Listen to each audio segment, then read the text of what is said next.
തിരഞ്ഞെടുപ്പ് പടിവാതിൽക്കൽ എത്തി നിൽക്കുന്നു. 9 വർഷത്തിലേറെയായി പ്രതിപക്ഷത്തിരിക്കുന്ന കോൺഗ്രസിനെ സംബന്ധിച്ച് ജീവൻ മരണ പോരാട്ടത്തിനുള്ള സമയം. പക്ഷേ ഉൾപാർട്ടി പ്രശ്നങ്ങൾ വീണ്ടും കോൺഗ്രസിന് തലവേദനയായിരിക്കുകയാണ്.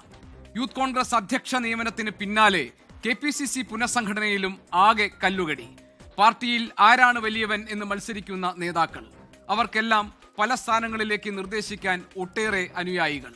എല്ലാവരെയും തൃപ്തിപ്പെടുത്താനുള്ള ഒറ്റമൂലിയായാണ് നേരത്തെയുള്ള ജംബോ ഭാരവാഹി പട്ടിക കൂടുതൽ വലിയ ജംബോ ആക്കിയത്. പക്ഷേ ആ വലിയ ജംബോ പട്ടികയിലും ഒതുങ്ങുന്നില്ല അതൃപ്തി. KPCC മുൻ അധ്യക്ഷൻ K സുധാകരൻ പുനഃസംഘടനയെ പരിഹസിച്ചു. വിശ്വാസ സംരക്ഷണ ജാഥയിൽ പങ്കെടുക്കുന്ന കാര്യത്തിൽ അവസാന നിമിഷം വരെ നേതൃത്വത്തെ മുൾമുനയിൽ നിർത്തി K മുരളീധരൻ. ചോദ്യങ്ങളോട് ക്ഷുഭിതനായിരുന്നു VD സതീശന്റെ പ്രതികരണം. എല്ലാം തൃപ്തനാണ്, സംതൃപ്തിയിലാണ്. ഇത്തരം ഒരു നല്ല തൃപ്തി എനിക്ക് വേറെ ഇതുവരെ ഉണ്ടായിട്ടില്ല. വേറെ വല്ല ചോദ്യം ഉണ്ടെങ്കിൽ ചോദിക്കാൻ പറഞ്ഞല്ലോ. ഈ ചോദ്യത്തിന് മറുപടി അർഹിക്കുന്നില്ല. ഞാൻ നിങ്ങളെ കാണുന്നില്ല.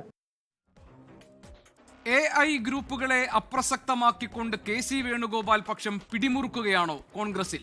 സ്ഥാനമാനങ്ങളെ ചൊല്ലിയുള്ള തർക്കങ്ങൾ കോൺഗ്രസിന്റെ ഭരണ സ്വപ്നങ്ങൾ തകർക്കുമോ? എൻകൗണ്ടർ പരിശോധിക്കുന്നു. കോൺഗ്രസിൽ കലാപമോ? പ്രേക്ഷകർക്ക് സ്വാഗതം.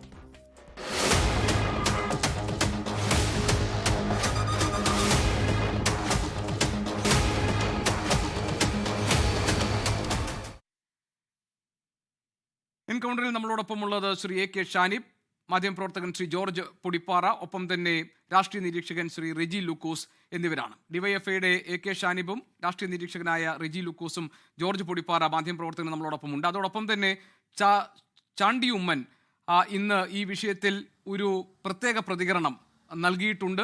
UDFന്റെ വിശ്വാസ സംരക്ഷണ ജാഥയിൽ പങ്കെടുക്കാൻ എത്തിയതായിരുന്നു ചാണ്ടി ഉമ്മൻ. ഞങ്ങളുടെ പ്രതിനിധിയുമായി ചാണ്ടി ഉമ്മൻ സംസാരിച്ചിട്ടുണ്ട്. ചാണ്ടി ഉമ്മന്റെ പ്രതികരണങ്ങൾ കൂടി നമുക്ക് ഇന്ന് ഈ ചർച്ചയിൽ കാണാൻ കഴിയും.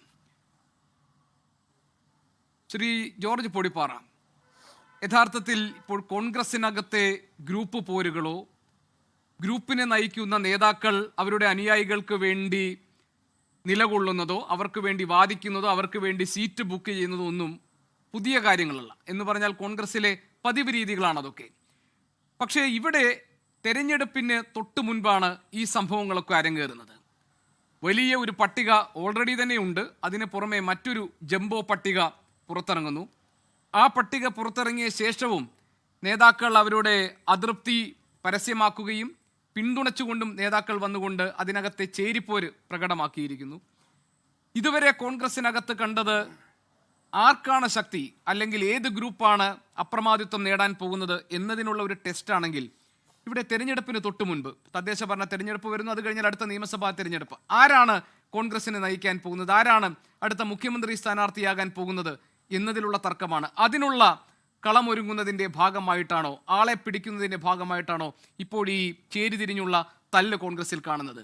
ഇത് കോൺഗ്രസിൻ്റെ ഭരണ സ്വപ്നങ്ങൾക്ക് ഗുണം ചെയ്യുമോ? ശ്രീ ജോർജ് പൊടിപ്പാറ, ഏത് നേതാവ് വിചാരിച്ചാൽ ഒതുക്കാൻ പറ്റും ഈ ഇപ്പോഴുണ്ടായിരിക്കുന്ന ഈ കലാപത്തെ? രണ്ട് രീതിയിൽ വേണമെങ്കിൽ ഇതിനെക്കുറിച്ച് സംസാരിക്കാം. ഗോപികൃഷ്ണൻ തുടക്കത്തിൽ പറഞ്ഞതുപോലെ, അതായത് കോൺഗ്രസും കോൺഗ്രസ് നേതൃത്വം നൽകുന്ന UDF എന്ന് പറയുന്ന മുന്നണിയും രണ്ട് വലിയ തെരഞ്ഞെടുപ്പുകളുടെ പടിവാതിൽക്കലാണ് എത്തി നിൽക്കുന്നത്. ആ രണ്ട് തെരഞ്ഞെടുപ്പുകളാവട്ടെ UDF എന്ന് പറയുന്ന ആ മുന്നണിയെ സംബന്ധിച്ചിടത്തോളം, കോൺഗ്രസ് എന്ന് പറയുന്ന രാഷ്ട്രീയ പാർട്ടിയെ സംബന്ധിച്ചിടത്തോളം കേരളത്തിൽ വളരെ പ്രധാനപ്പെട്ട ഏറ്റവും നിർണായകമായ തെരഞ്ഞെടുപ്പുകളാണ്. 10 വർഷത്തെ ഇടവേളയ്ക്ക് ശേഷം, 10 വർഷത്തെ പ്രതിപക്ഷത്തെ ഇരിപ്പിന് ശേഷമാണ് വീണ്ടും ഒരു നിയമസഭാ തെരഞ്ഞെടുപ്പിലേക്ക് കോൺഗ്രസും UDFും ചുവടുവെക്കുന്നത്. ഇനിയൊരു പരാജയം കൂടി ഏറ്റുവാങ്ങാൻ ഈ മുന്നണിക്കും അതിന് നേതൃത്വം നൽകുന്ന കോൺഗ്രസ് പാർട്ടിക്കും കഴിയുമോ എന്ന് ചോദിച്ചാൽ, കോൺഗ്രസിനെ സ്നേഹിക്കുന്ന ആരും, അല്ലെങ്കിൽ കോൺഗ്രസിനോട് ഏതെങ്കിലും രീതിയിൽ മമതയോ താല്പര്യമോ എന്തെങ്കിലും ഒരു പ്രതിപത്തിയോ ഉള്ള ആരും പറയും ഇത് കോൺഗ്രസിനെ സംബന്ധിച്ചിടത്തോളം ഇതൊരു ഡു ഓർ ഡൈ ബാറ്റിലാണ് എന്നുള്ളത്. അപ്പോൾ സ്വാഭാവികമായിട്ടും ആ ഒരു ഗൗരവം, ആ ഒരു നിർണായക തെരഞ്ഞെടുപ്പ് എന്ന ആ ഒരു തിരിച്ചറിവ് ഈ പാർട്ടിയിൽ ഉണ്ടാകുന്നുണ്ടോ എന്ന കാര്യത്തിൽ എനിക്ക് സംശയമുണ്ട്. നമുക്കറിയാം, ഒരുപക്ഷെ ഇനിയൊരു തെരഞ്ഞെടുപ്പ് പരാജയം കൂടി ഏറ്റുവാങ്ങേണ്ടി വന്നാൽ ഈ UDF എന്ന് പറയുന്ന സംവിധാനം പോലും ഈ രൂപത്തിൽ, ഈ ഭാവത്തിൽ ഉണ്ടാകുമോ എന്ന് നമ്മൾ കണ്ടറിയേണ്ടി വരും. ലീഗിനെയൊക്കെ സംബന്ധിച്ചിടത്തോളം ഇനി ഒരിക്കൽ കൂടി ഒരു തെരഞ്ഞെടുപ്പിൽ പ്രതിപക്ഷത്തേക്ക് പോവുക എന്ന് പറയുന്നത് അവരെ സംബന്ധിച്ചിടത്തോളം ആലോചിക്കാൻ കഴിയാത്ത കാര്യമാണ്. അപ്പോൾ അങ്ങനെയൊക്കെയാണ് സാഹചര്യങ്ങൾ എന്നിരിക്കെ UDF ഏറ്റവും ഒറ്റക്കെട്ടായി അപസ്വരങ്ങളില്ലാതെ പരസ്പര പോർവിളികളില്ലാതെ കുതികാൽ വെട്ടുകളും അതുപോലെ തന്നെ അധികാര തർക്കങ്ങളുമില്ലാതെ ഒരേ മനസ്സോടെ ഒരേ ലക്ഷ്യത്തിലേക്ക് ഒന്നിച്ച് ചുവടുവെക്കേണ്ട ഒരു ഘട്ടത്തിലാണ് തൊടുന്നതെല്ലാം അവിടെ അഭിപ്രായ ഭിന്നതയ്ക്ക് കോൺഗ്രസിൽ കാരണമാകുന്നത്. നമ്മളിപ്പോൾ യൂത്ത് കോൺഗ്രസിൻ്റെ അധ്യക്ഷൻ്റെ തെരഞ്ഞെടുപ്പ് കണ്ടു. ഏതാണ്ട് 2 മാസത്തെ ഇടവേളയ്ക്ക് ശേഷം രാഹുൽ മങ്കൂട്ടത്തിൽ പോയ ശേഷം രാഹുൽ മങ്കൂട്ടത്തിലിനെ ആ സ്ഥാനത്ത് നിന്ന് മാറ്റിയ ശേഷം അബിൻ വർക്കി എന്ന് പറയുന്ന 1ാം വൈസ് പ്രസിഡന്റ്, അതായത് 2,20,000-ലധികം വോട്ട് വാങ്ങിയ രാഹുൽ മങ്കൂട്ടത്തിന് പിന്നിൽ 1,70,000-ലധികം വോട്ട് വാങ്ങിയ 1ാം അല്ലെങ്കിൽ വൈസ് പ്രസിഡന്റായ അബിൻ വർക്കി ആ പ്രസിഡൻ്റ് ആകാൻ ഒരു നാച്ചുറൽ ചോയ്സ് ആയിരിക്കും, അദ്ദേഹത്തിന് നാച്ചുറലായിട്ട് തന്നെ ആ സ്ഥാനം അദ്ദേഹത്തിലേക്ക് വരും എന്നൊക്കെ എല്ലാവരും വിചാരിച്ചതാണ്. പക്ഷെ അപ്രതീക്ഷിതമായിട്ട് അദ്ദേഹത്തിന് പകരം ജനീഷ് എന്ന് പറയുന്നത് തൃശ്ശൂർക്കാരനാണ്, OJ ജനീഷിൻ്റെ എൻ്റെ ജില്ലക്കാരനാണ്. അത് തന്നെ ശ്രീ ജോർജ് പൊടിപ്പാറ, ഈ യൂത്ത് കോൺഗ്രസിന്റെ അധ്യക്ഷ പദവിയിലേക്ക് ഒരാളെ തിരഞ്ഞെടുക്കുമ്പോൾ അതിന്റെ മാനദണ്ഡം ജാതി സമവാക്യമാണോ എന്ന ചോദ്യം ഉയരുകയാണ്. ഇപ്പൊ അബിൻ വർക്കിന്ന് ചോദിച്ചത് ഞാനൊരു ക്രിസ്ത്യാനി ആയതാണോ പ്രശ്നം, ഇത് പറയേണ്ടത് നേതൃത്വമാണെന്നാണ്.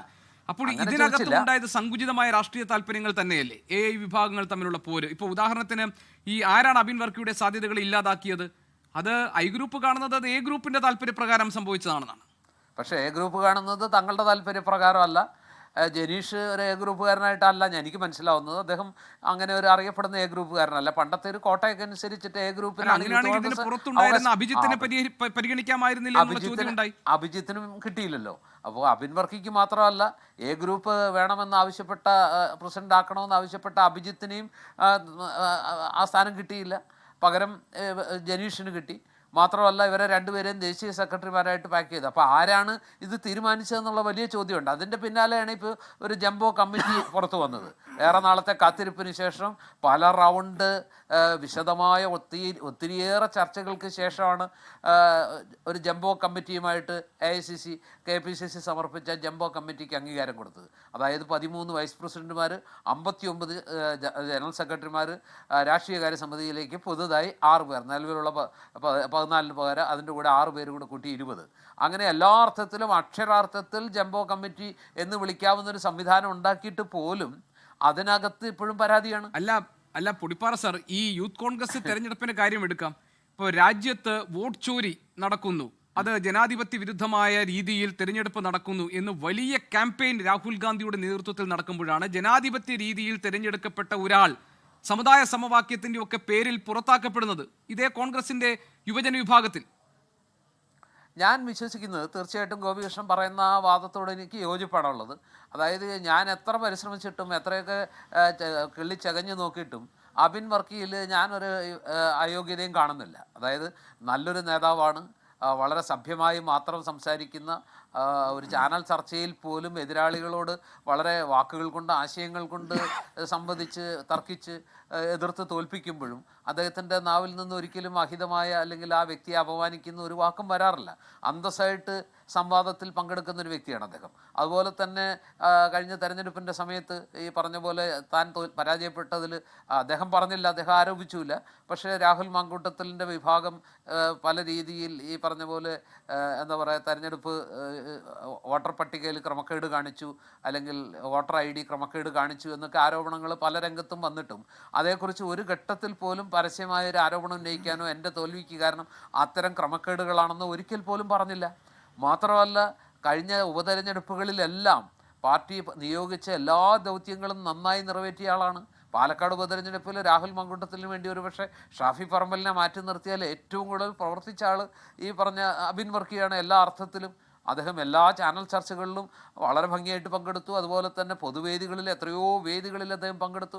പക്ഷേ അഹിതമായിട്ട് ആർക്കെങ്കിലും പിടിക്കാവുന്ന, ആർക്കെങ്കിലും വളച്ചൊടിക്കാവുന്ന രീതിയിൽ പല സാധ്യതകൾ അവിടെ ഉണ്ടായിരുന്നിട്ടും ഒരു ഘട്ടത്തിൽ പോലും ഒരു ദുർവ്യാഖ്യാനത്തിന് വഴിയൊരുക്കുന്ന ഒരു വാക്ക് പോലും അദ്ദേഹത്തിൻ്റെ നാവിൽ നിന്ന് വന്നില്ല എന്നുള്ളത് നമ്മൾ പ്രത്യേകം എടുത്തു പറയുന്നതാണ്. ഇപ്പോൾ നമ്മളോടൊപ്പം ഈ ചർച്ചയിൽ പങ്കെടുക്കാൻ AK ഷാനിബുണ്ട്, താങ്കൾക്ക് ഓർമ്മയുണ്ടാകുമല്ലോ. പാലക്കാട് പാലക്കാട് ഈ ഉപതെരഞ്ഞെടുപ്പിന്റെ സമയത്ത് കോൺഗ്രസും യൂത്ത് കോൺഗ്രസും ഒക്കെ വിട്ടെത്തിയതാണ് ഷാനിബ് പത്രസമ്മേളനത്തിന് പാലക്കാട് പ്രസ് ക്ലബിലേക്ക് കയറി പോകുന്ന സമയത്ത് ഞാൻ അപ്പുറത്ത് ഇതേ അബിൻ വർക്കിയുമായിട്ട് പങ്കെടുത്ത വേറൊരു ചാനലിന്റെ നേർക്കുനേർ പരിപാടിയിൽ പങ്കെടുത്ത് ഞാൻ എൻ്റെ പഴയ പ്രസ് ക്ലബ്ബ് എന്നുള്ള നിലയ്ക്ക് ഞാൻ അതിൻ്റെ സ്റ്റെപ്പ് കയറുമ്പോഴാണ് ഷാനിബ് ഓർമ്മയുണ്ടാവും ഷാനിബ് ഈ ഞാൻ രാജിവെക്കുന്നത് എന്നുള്ള പത്രസമ്മേളനം നടത്താൻ പ്രസ് ക്ലബിലേക്ക് കയറി വരുന്നത്. അപ്പോൾ എനിക്കറിയാം ഷാനിബിൻ്റെ ഇതെല്ലാം. അപ്പോൾ ഞാൻ പറഞ്ഞു വന്ന ഇത്രയേ ഉള്ളൂ. എന്താണ് അബിൻ വർക്കിയുടെ അയോഗ്യത എന്ന് നമുക്ക് ഒരിക്കലും അറിയില്ല. പക്ഷേ അദ്ദേഹത്തിന് ആ സ്ഥാനം കിട്ടിയില്ല. ആ സ്ഥാനം കിട്ടാത്തത് ചില സമവാക്യങ്ങളുടെ പേരിലാണെന്ന് പറയുന്നു. കോൺഗ്രസ്സിൽ എല്ലാ കാലത്തും ചില സമവാക്യങ്ങൾ പാലിക്കേണ്ടതുണ്ട്. പാർട്ടി തീരുമാനമാണ്. പാർട്ടിക്ക് ചില സമവാക്യങ്ങൾ, സാമുദായിക സമവാക്യങ്ങൾ ഒരുപക്ഷെ പാലിക്കേണ്ടതുണ്ട്. KPCC പ്രസിഡന്റ് ഒരു ക്രിസ്ത്യാനി. ഇതൊക്കെ ശരിയാണോ എന്നുള്ള കാര്യം ക്രിസ്ത്യാനിയാണോ എന്ന് നോക്കിയിട്ടാണോ വോട്ട് ചെയ്യുന്നത്? കേരളത്തിലെ കോൺഗ്രസ്സിന് വോട്ട് ചെയ്യുന്നത് KPCC പ്രസിഡന്റ് ക്രിസ്ത്യാനിയാണോ നോക്കിയിട്ടാണോ? യൂത്ത് കോൺഗ്രസ് പ്രസിഡന്റ് ക്രിസ്ത്യാനിയാണെന്ന് നോക്കിയിട്ടാണോ? അല്ലെങ്കിൽ ഈഴവനാണെന്ന് നോക്കിയിട്ടാണോ? ഇതൊന്നും എനിക്കറിയില്ല. ഞാൻ വിചാരിക്കുന്നത് അങ്ങനെയൊന്നും അല്ല. ഈ ഒരു ജനാധിപത്യ മതേതരത്വ നിലപാട് പുലർത്തുന്ന കോൺഗ്രസ്സിന് ഈ കേരളത്തിലും ഇന്ത്യയിലും ജനാധിപത്യവും മതേതരത്വവും അതുപോലെയുള്ള മറ്റു ചില മൂല്യങ്ങളുമൊക്കെ പുലരണമെന്ന് ആഗ്രഹിക്കുന്ന ആളുകൾ ഈ പാർട്ടിക്ക് വോട്ട് ചെയ്യും. അല്ലാതെ അതിൻ്റെ പ്രസിഡന്റ് KPCC പ്രസിഡന്റോ AICC പ്രസിഡന്റോ ഏത് ജാതിക്കാരനാണ്, ഏത് ക്രിസ്ത്യാനിയാണെന്ന് നോക്കിയിട്ടാണോ അഖിലേന്ത്യാ തലത്തിൽ? ചുരുക്കത്തിൽ പൊടിപ്പാറ സാർ, ഞാൻ ചോദിക്കുന്നത് ഇപ്പോൾ കോൺഗ്രസിനകത്ത് നടക്കുന്ന ഈ നേതാക്കൾക്കിടയിൽ അല്ലെങ്കിൽ അനുയായികളെ നിരത്തിയും അല്ലാതെയും ഒക്കെ നേതാക്കൾ നടത്തുന്ന ഈ ചേരിപ്പോരിന് പിന്നിൽ KC വേണുഗോപാലിനെ മുഖ്യമന്ത്രി സ്ഥാനാർത്ഥിത്വത്തിലേക്ക് കൊണ്ടുവരാൻ വേണ്ടി നടക്കുന്ന പിന്നാമ്പുറക്കളികളുടെ ഭാഗമാണോ, ചരടുവലികളാണോ? താങ്കൾ ഈ കാര്യങ്ങൾ സൂക്ഷ്മമായി നിരീക്ഷിക്കുന്ന ആളാണല്ലോ. ഇപ്പോൾ വസ്തുതകൾ പറഞ്ഞതുകൊണ്ട് അത് കോൺഗ്രസിന്റെ ഭാവിയെ ബാധിക്കുമെന്നൊന്നും കരുതേണ്ടില്ല. കാരണം കോൺഗ്രസിനെ സംബന്ധിച്ച് ഇത്തരത്തിലുള്ള ഗ്രൂപ്പ് പ്രശ്നങ്ങളും പരസ്പരമുള്ള പോരടിക്കലും ഈ ബലപ്രയോഗവും ഒക്കെ പതിവുള്ളതാണ്. അപ്പോൾ കേരളത്തിലെ രാഷ്ട്രീയ പ്രബുദ്ധരായ ജനങ്ങളെ സംബന്ധിച്ച് ഇതൊരു പുതിയ കാര്യമൊന്നുമല്ല. അതുകൊണ്ട് താങ്കളെപ്പോലെ ഒരു പരിണിതപ്രജ്ഞനായ മാധ്യമപ്രവർത്തകന് കൃത്യമായി ഈ നിരീക്ഷണങ്ങളിലൂടെ എന്താണ് കോൺഗ്രസിൽ സംഭവിക്കുന്നതെന്ന് പറയാവുന്നതേ ഉള്ളൂ. ഗോപീഷ്ണ, തീർച്ചയായിട്ടും അങ്ങനെ സംശയിക്കാൻ എല്ലാ ന്യായമുണ്ട്. ഇപ്പോൾ ഈ യൂത്ത് കോൺഗ്രസ് പ്രസിഡന്റ് സ്ഥാനത്തേക്ക് ഈ പറഞ്ഞ ജനീഷിനെ കൊണ്ടുവന്നത്, അതുപോലെ തന്നെ ഒരു വർക്കിംഗ് പ്രസിഡൻ്റായിട്ട് ഒരു ചുള്ളിയിൽ കൊണ്ടുവന്നത്, ഇത് നേരത്തെ ഇല്ലാത്ത പോസ്റ്റാണ് വർക്കിംഗ് പ്രസിഡന്റ് സ്ഥാനമൊക്കെ. സത്യം പറഞ്ഞിട്ടുണ്ടെങ്കിൽ ഇതിനകത്ത് ഈ പറഞ്ഞ അബിൻ വർക്കി രമേശ് ചെന്നിത്തലയുമായിട്ട് വളരെ അടുപ്പമുള്ള ആ ഗ്രൂപ്പിൻ്റെ ആളാണെന്ന് അദ്ദേഹം ഒരിക്കലും മറച്ചു വെച്ചിട്ടില്ല.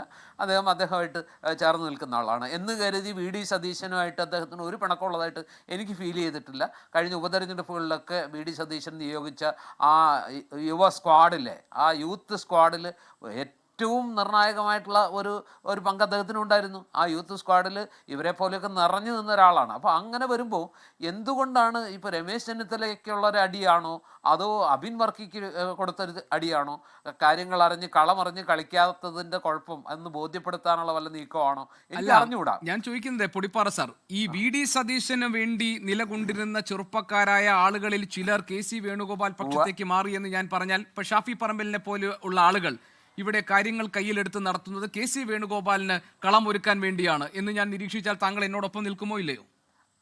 ഒരു പരിധിവരെ ഞാൻ അങ്ങയോടൊപ്പം നിൽക്കാൻ ആഗ്രഹിക്കുന്നു. കാരണം അതൊരു വസ്തുതയാണെന്നുള്ളതാണ് പൊതുവിൽ കോൺഗ്രസിനകത്ത് അതിൻ്റെ ഉപശാലകളിലെല്ലാം സംസാരിക്കുന്നത്. കുറച്ചുകൂടി വ്യക്തമായിട്ട് പറയുകയാണെങ്കിൽ, അതായത് പഴയ പരമ്പരാഗത AI ഗ്രൂപ്പുകളല്ല ഇപ്പോൾ ഈ പാർട്ടിക്കകത്തുള്ളത്. അതുകൊണ്ട് പക്ഷെ ആരാണ് A ഗ്രൂപ്പിൻ്റെ സർവ്വസൈന്യാധിപൻ? ആരാണ് A ഗ്രൂപ്പിൻ്റെ I ഗ്രൂപ്പിൻ്റെ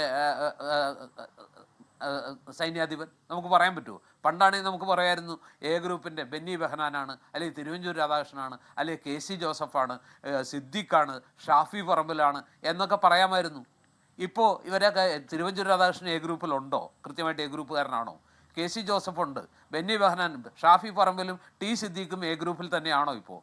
അപ്പോൾ പരമ്പരാഗത A ഗ്രൂപ്പ് സങ്കല്പം തകർന്നിരിക്കുന്നു. I ഗ്രൂപ്പിൽ ഈ VD സതീശൻ ഏത് ഗ്രൂപ്പിലാണ്? ഇപ്പോൾ ആർക്കെങ്കിലും പറയാൻ പറ്റുമോ അദ്ദേഹം I ഗ്രൂപ്പാണോ അല്ലെങ്കിൽ A ഗ്രൂപ്പാണോ? ഇത് രണ്ടും അല്ലാത്ത ഗ്രൂപ്പ്. KC വേണുഗോപാൽ, നമുക്കറിയാവുന്ന KC വേണുഗോപാൽ ഏതായാലും A ഗ്രൂപ്പുകാരനായിരുന്നില്ല, I ഗ്രൂപ്പുമായിട്ടായിരുന്നു അദ്ദേഹത്തിനും ബന്ധം. പക്ഷേ ഇപ്പോൾ അദ്ദേഹം ഏത് ഗ്രൂപ്പിലാണ്? അപ്പോൾ കൃത്യമായിട്ട് ആരൊക്കെ ഏതേത് ഗ്രൂപ്പുകളിലാണെന്ന് പറയാൻ വയ്യാത്ത രീതിയിൽ, അല്ലെങ്കിൽ ഗ്രൂപ്പിനകത്തെ ഉപഗ്രൂപ്പുകളെന്ന് പോലും പറയാത്ത, അതിനകത്ത് ഏത് ഗ്രൂപ്പാണ് യഥാർത്ഥ I ഗ്രൂപ്പാണോ, ചെന്നിത്തലയുടെ I ഗ്രൂപ്പാണോ, VD സതീശൻ്റെ I ഗ്രൂപ്പാണോ, KC വേണുഗോപാലിൻ്റെ I ഗ്രൂപ്പ് ഗ്രൂപ്പാണോ? ഇതിൽ ഏതാണ് കൂടുതൽ ശക്തം? ഇതിൽ ആരാണ് യഥാർത്ഥ ഐ ഗ്രൂപ്പ്? നമുക്ക് പറയാൻ കഴിയാത്തൊരവസ്ഥയാണ്.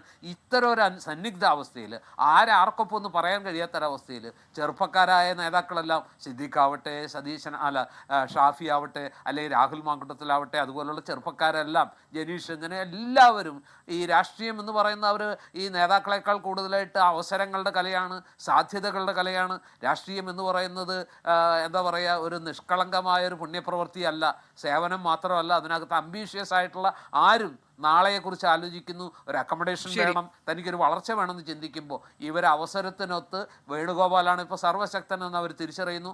അദ്ദേഹം വിചാരിക്കുന്നതിനപ്പുറത്തേക്ക് തൽക്കാലം കോൺഗ്രസ്സിൽ മറ്റൊന്നും നടക്കില്ല, അദ്ദേഹമാണ് അവസാന വിധി എന്ന്, അല്ലെങ്കിൽ വിധിവാചകം എഴുതുന്നത് അദ്ദേഹമാണ്, എല്ലാം തീരുമാനിക്കുന്നതെന്ന് അവർ കരുതുന്നു. അതനുസരിച്ച് അവർ നിലപാടുകളും കളങ്ങളും മാറി ചവിട്ടുന്നു, കളിക്കുന്നു എന്ന് കരുതി കോൺഗ്രസ് ഈ പറഞ്ഞ പരിപൂർണമായിട്ട് ഇങ്ങനെ കെ സി വേണുഗോപാലിന് കൈയടക്കാൻ പറ്റുന്നൊന്നും ഞാൻ വിചാരിക്കുന്നില്ല.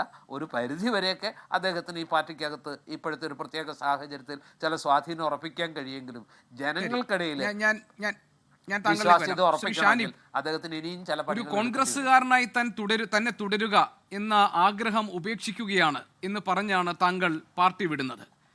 അറിയാം, പാലക്കാട് ഉപതെരഞ്ഞെടുപ്പ് വേളയിൽ വി ഡി സതീശനും ഷാഫി പറമ്പിലിനുമൊക്കെതിരെ രൂക്ഷമായ വിമർശനങ്ങൾ ഉയർത്തിയ ശേഷമാണ് പാർട്ടിയിൽ നിന്ന് നടപടി ഉണ്ടാകുന്നതും പിന്നാലെ താങ്കൾ പാർട്ടി വിടുന്നതും CPM-ലേക്ക് വരുന്നതുമൊക്കെ.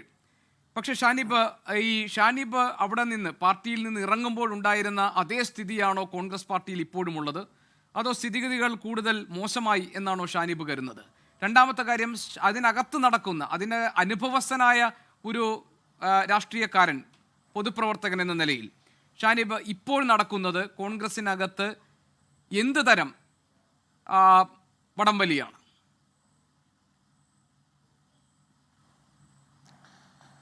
തീർച്ചയായും ഇതിനകത്ത് തുടക്കത്തിൽ പറയാനുള്ളത്, ഇപ്പോൾ ഇന്ന് പകലാണ് പ്രതിപക്ഷ നേതാവിൻ്റെ പ്രതികരണം തേടിയ മാധ്യമപ്രവർത്തകരോട് പ്രതിപക്ഷ നേതാവിൻ്റെ പ്രതികരണം മാധ്യമപ്രവർത്തകരോട് തട്ടിക്കയറി അദ്ദേഹം അസഹിഷ്ണുത പ്രകടിപ്പിക്കുന്ന തരത്തിലൊക്കെ നമ്മൾ കാണുകയുണ്ടായി.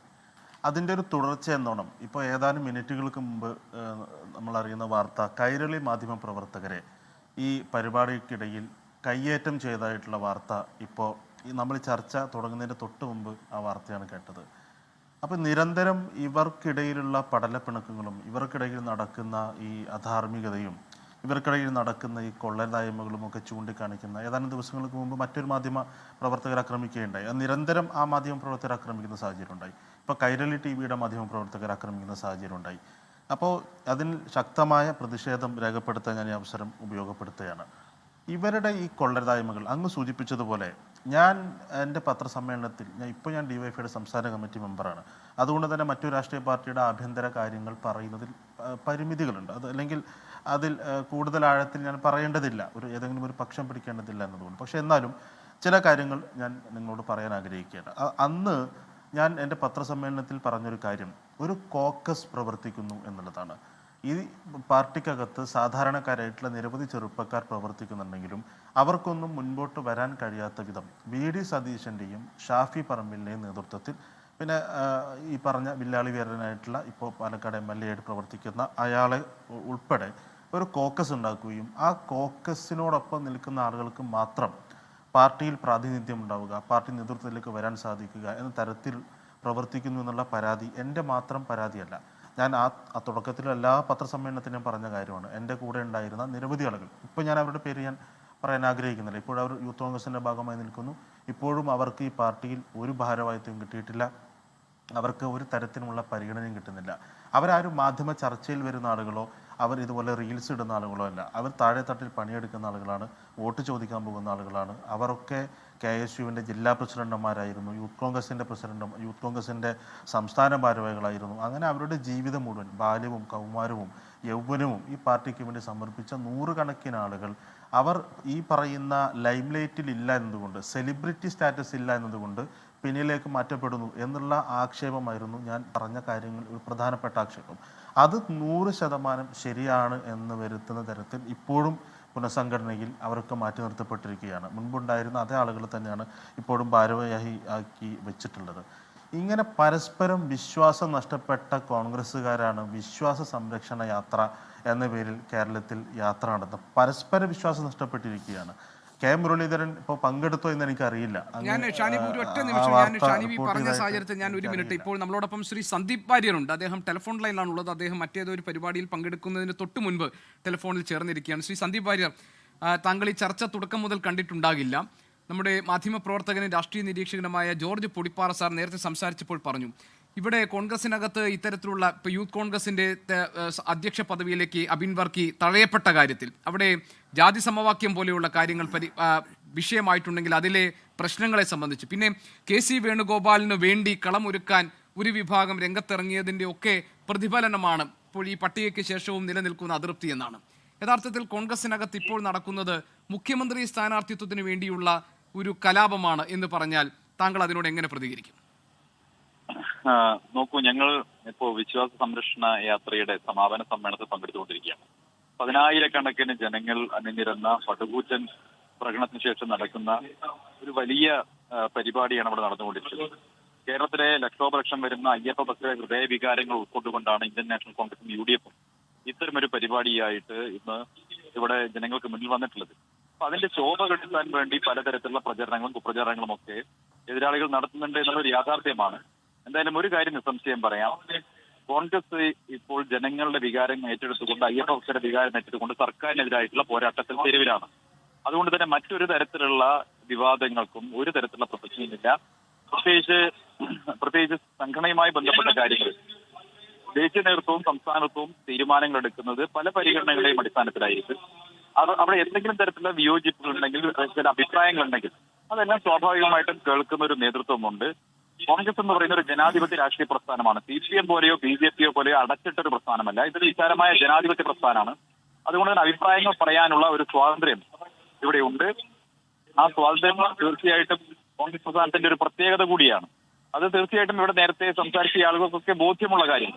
എത്രയോ കാലമായി കോൺഗ്രസിനകത്ത് ഇത്തരം അഭിപ്രായങ്ങൾ പരസ്യമായി പറയാനുള്ള ഒരു സ്പേസ്, സ്വാതന്ത്ര്യം നൽകിയിട്ടുണ്ട്. അത് നമ്മുടെ രാജ്യം അനുഭവിക്കുന്ന ജനാധിപത്യത്തിന്റെ ഭാഗം കൂടിയാണ്. നമ്മുടെ രാജ്യത്ത് ഇന്നും ജനാധിപത്യത്തിന് തന്നെ സ്വാതന്ത്ര്യം കിട്ടിയിട്ടില്ല എന്ന് വിശ്വസിക്കുന്ന രണ്ട് രാഷ്ട്രീയ പാർട്ടികളാണ് CPM BJP.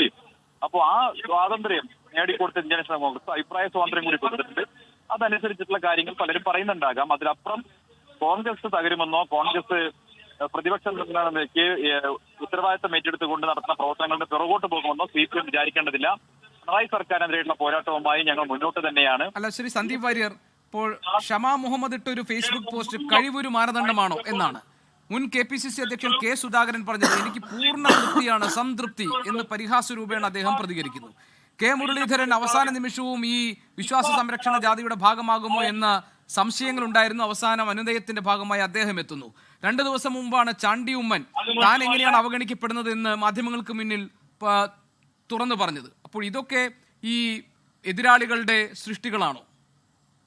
നോക്കൂ, ഞാൻ നേരത്തെ പറഞ്ഞല്ലോ, ഇന്ത്യൻ നാഷണൽ കോൺഗ്രസ് ഒരു ജനാധിപത്യ രാഷ്ട്രീയ പ്രസ്ഥാനമാണ്. സ്വാഭാവികമായിട്ടും അഭിപ്രായ സ്വാതന്ത്ര്യമുള്ള രാഷ്ട്രീയ പാർട്ടിയാണ്. അഭിപ്രായം പറയുന്നതിന്റെ പേരിൽ ആളെ വെട്ടിക്കൊല്ലുന്ന പാർട്ടിയല്ല, ആളെ വെട്ടിക്കൊല്ലാൻ വേണ്ടി ഇന്നോവ വിടുന്ന പാർട്ടിയല്ല, പൊടിസുനിയെ പോലെയുള്ള കൊട്ടേഷൻ ടീമങ്ങളെ സെലക്ട് ചെയ്ത് സ്വന്തം പാർട്ടിക്കാരെ തന്നെ വെട്ടിക്കൊല്ലുന്ന പ്രസ്ഥാനമേ അല്ല. അതുകൊണ്ട് തന്നെ ഇതിനകത്ത് അഭിപ്രായ സ്വാതന്ത്ര്യമുണ്ട്. ഇപ്പൊ നിങ്ങൾ നേരത്തെ സൂചിപ്പിച്ച പേരുകാരെല്ലാം ഈ യാത്രയുമായി സഹകരിച്ചവരും ഈ യാത്രയുടെ വേദിയിൽ വന്നിട്ടുള്ള ആളുകളുമാണ്.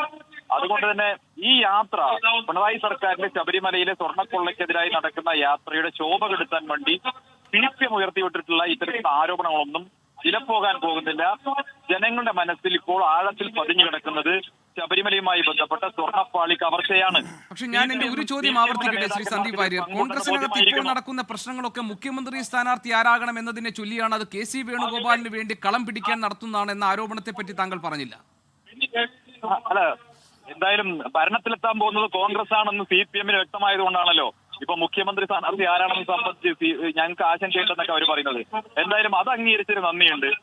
6 മാസം കഴിഞ്ഞ് നടക്കുന്ന തെരഞ്ഞെടുപ്പിൽ സംസ്ഥാനത്ത് ഇന്ത്യൻ നാഷണൽ കോൺഗ്രസ് UDF അധികാരത്തിൽ തിരിച്ചു വരുമെന്ന് CPM തന്നെ ബോധ്യപ്പെട്ടിരിക്കുന്നു. അല്ല, പക്ഷെ അവിടെ V ശിവൻകുട്ടി മന്ത്രിയുടെ ഒരു ട്രോള് താങ്കൾ കണ്ടില്ലേ? 100 കടക്കും എന്ന് ആവർത്തിച്ച് പറഞ്ഞത് ഇതാണോ എന്ന് ജംബോ പട്ടികയെ കാണിച്ചുകൊണ്ട് അദ്ദേഹം പറഞ്ഞത് PD സതീശൻ ഈ ഇത്തവണ ഞങ്ങൾ 100 കടക്കും എന്ന് പറഞ്ഞതിനെ പരിഹസിച്ചുകൊണ്ടാണ്.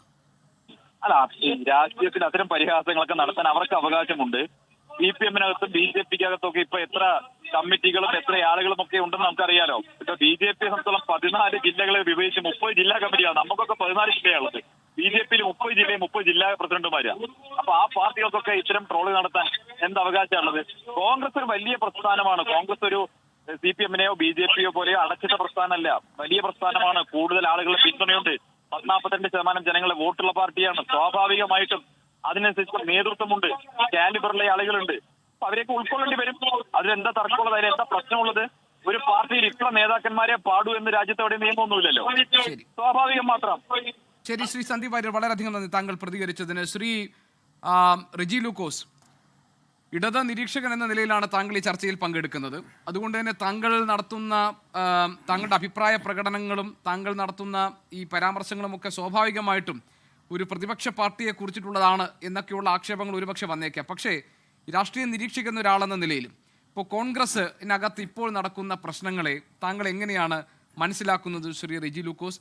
അവിടെ ഏതെങ്കിലും തരത്തിൽ ഇപ്പോൾ കോൺഗ്രസിനെ സംബന്ധിച്ച് ഇതൊന്നും ഒരു പുതിയ കാര്യമല്ല. അതുകൊണ്ട് കോൺഗ്രസിനകത്ത് ഇത്തരത്തിലുള്ള ഇൻഫൈറ്റുകൾ ഉണ്ടെങ്കിൽ അതൊക്കെ അടുത്ത തവണ അധികാരത്തിൽ വരാനുള്ള അവരുടെ ശ്രമങ്ങളെ ദുർബലപ്പെടുത്തുന്നതാണ് എന്ന് CPM-ന് എങ്ങനെയാണ് പറയാൻ കഴിയുക? ഇതൊക്കെ എല്ലാ കാലത്തും കോൺഗ്രസിൽ ഉണ്ടായിട്ടുള്ളതാണ്.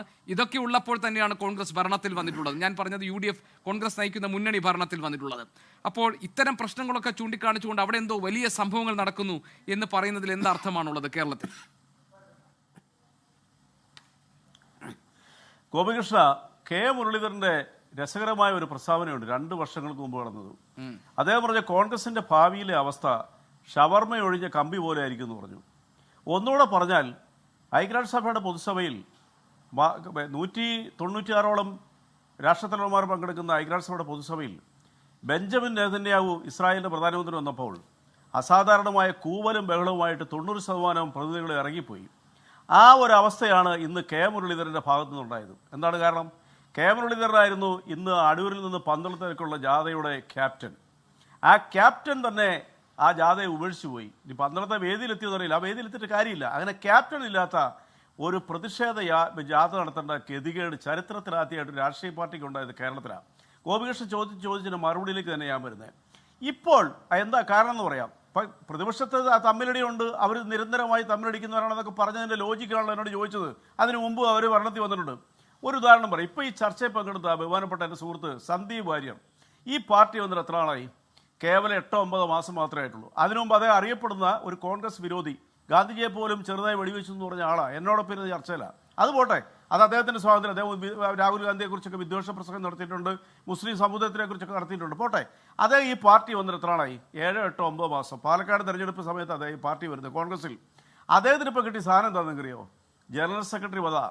എന്നാൽ അബിൻ വർക്കി എന്ന് പറയുന്ന ചെറുപ്പക്കാരൻ, ഞാനൊരു ഇടതുപക്ഷക്കാരൻ, ഒരു പാർട്ടിക്കാരാണെങ്കിൽ പോലും ഞാൻ പറയാം, യൂത്ത് കോൺഗ്രസ്സുകാരുടെ ഇടയിൽ സാമാന്യനെ ജനപ്രീതിയുള്ളൊരു നേതാവാണ് ഈ അബിൻ വർക്കി.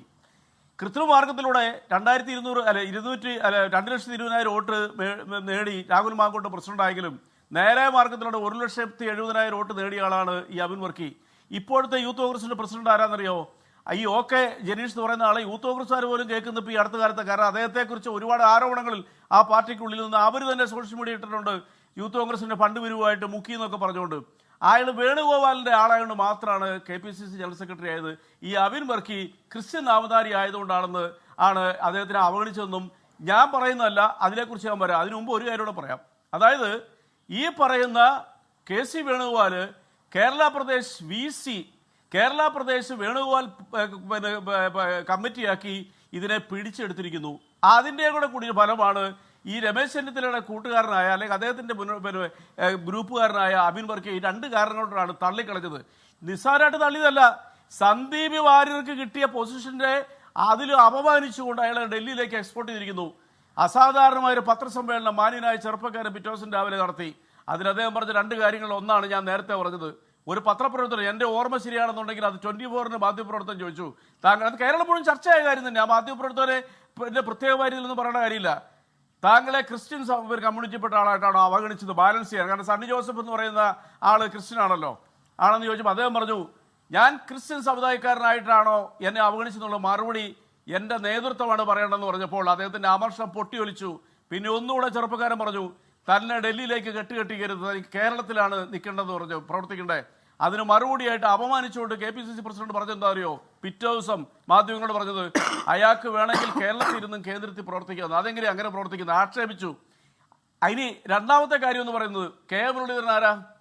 കെ മുരളീധരൻ എന്ന വ്യക്തി എന്തുകൊണ്ടാണ് ഇന്ന് ഈ പാർട്ടിയുടെ ജാഥ ബഹിഷ്കരിക്കാനുള്ള കാരണം എന്തുകൊണ്ടാ? കെ മുരളീധരനും നേടുന്നത് ഈ അവഗണനയാണ്.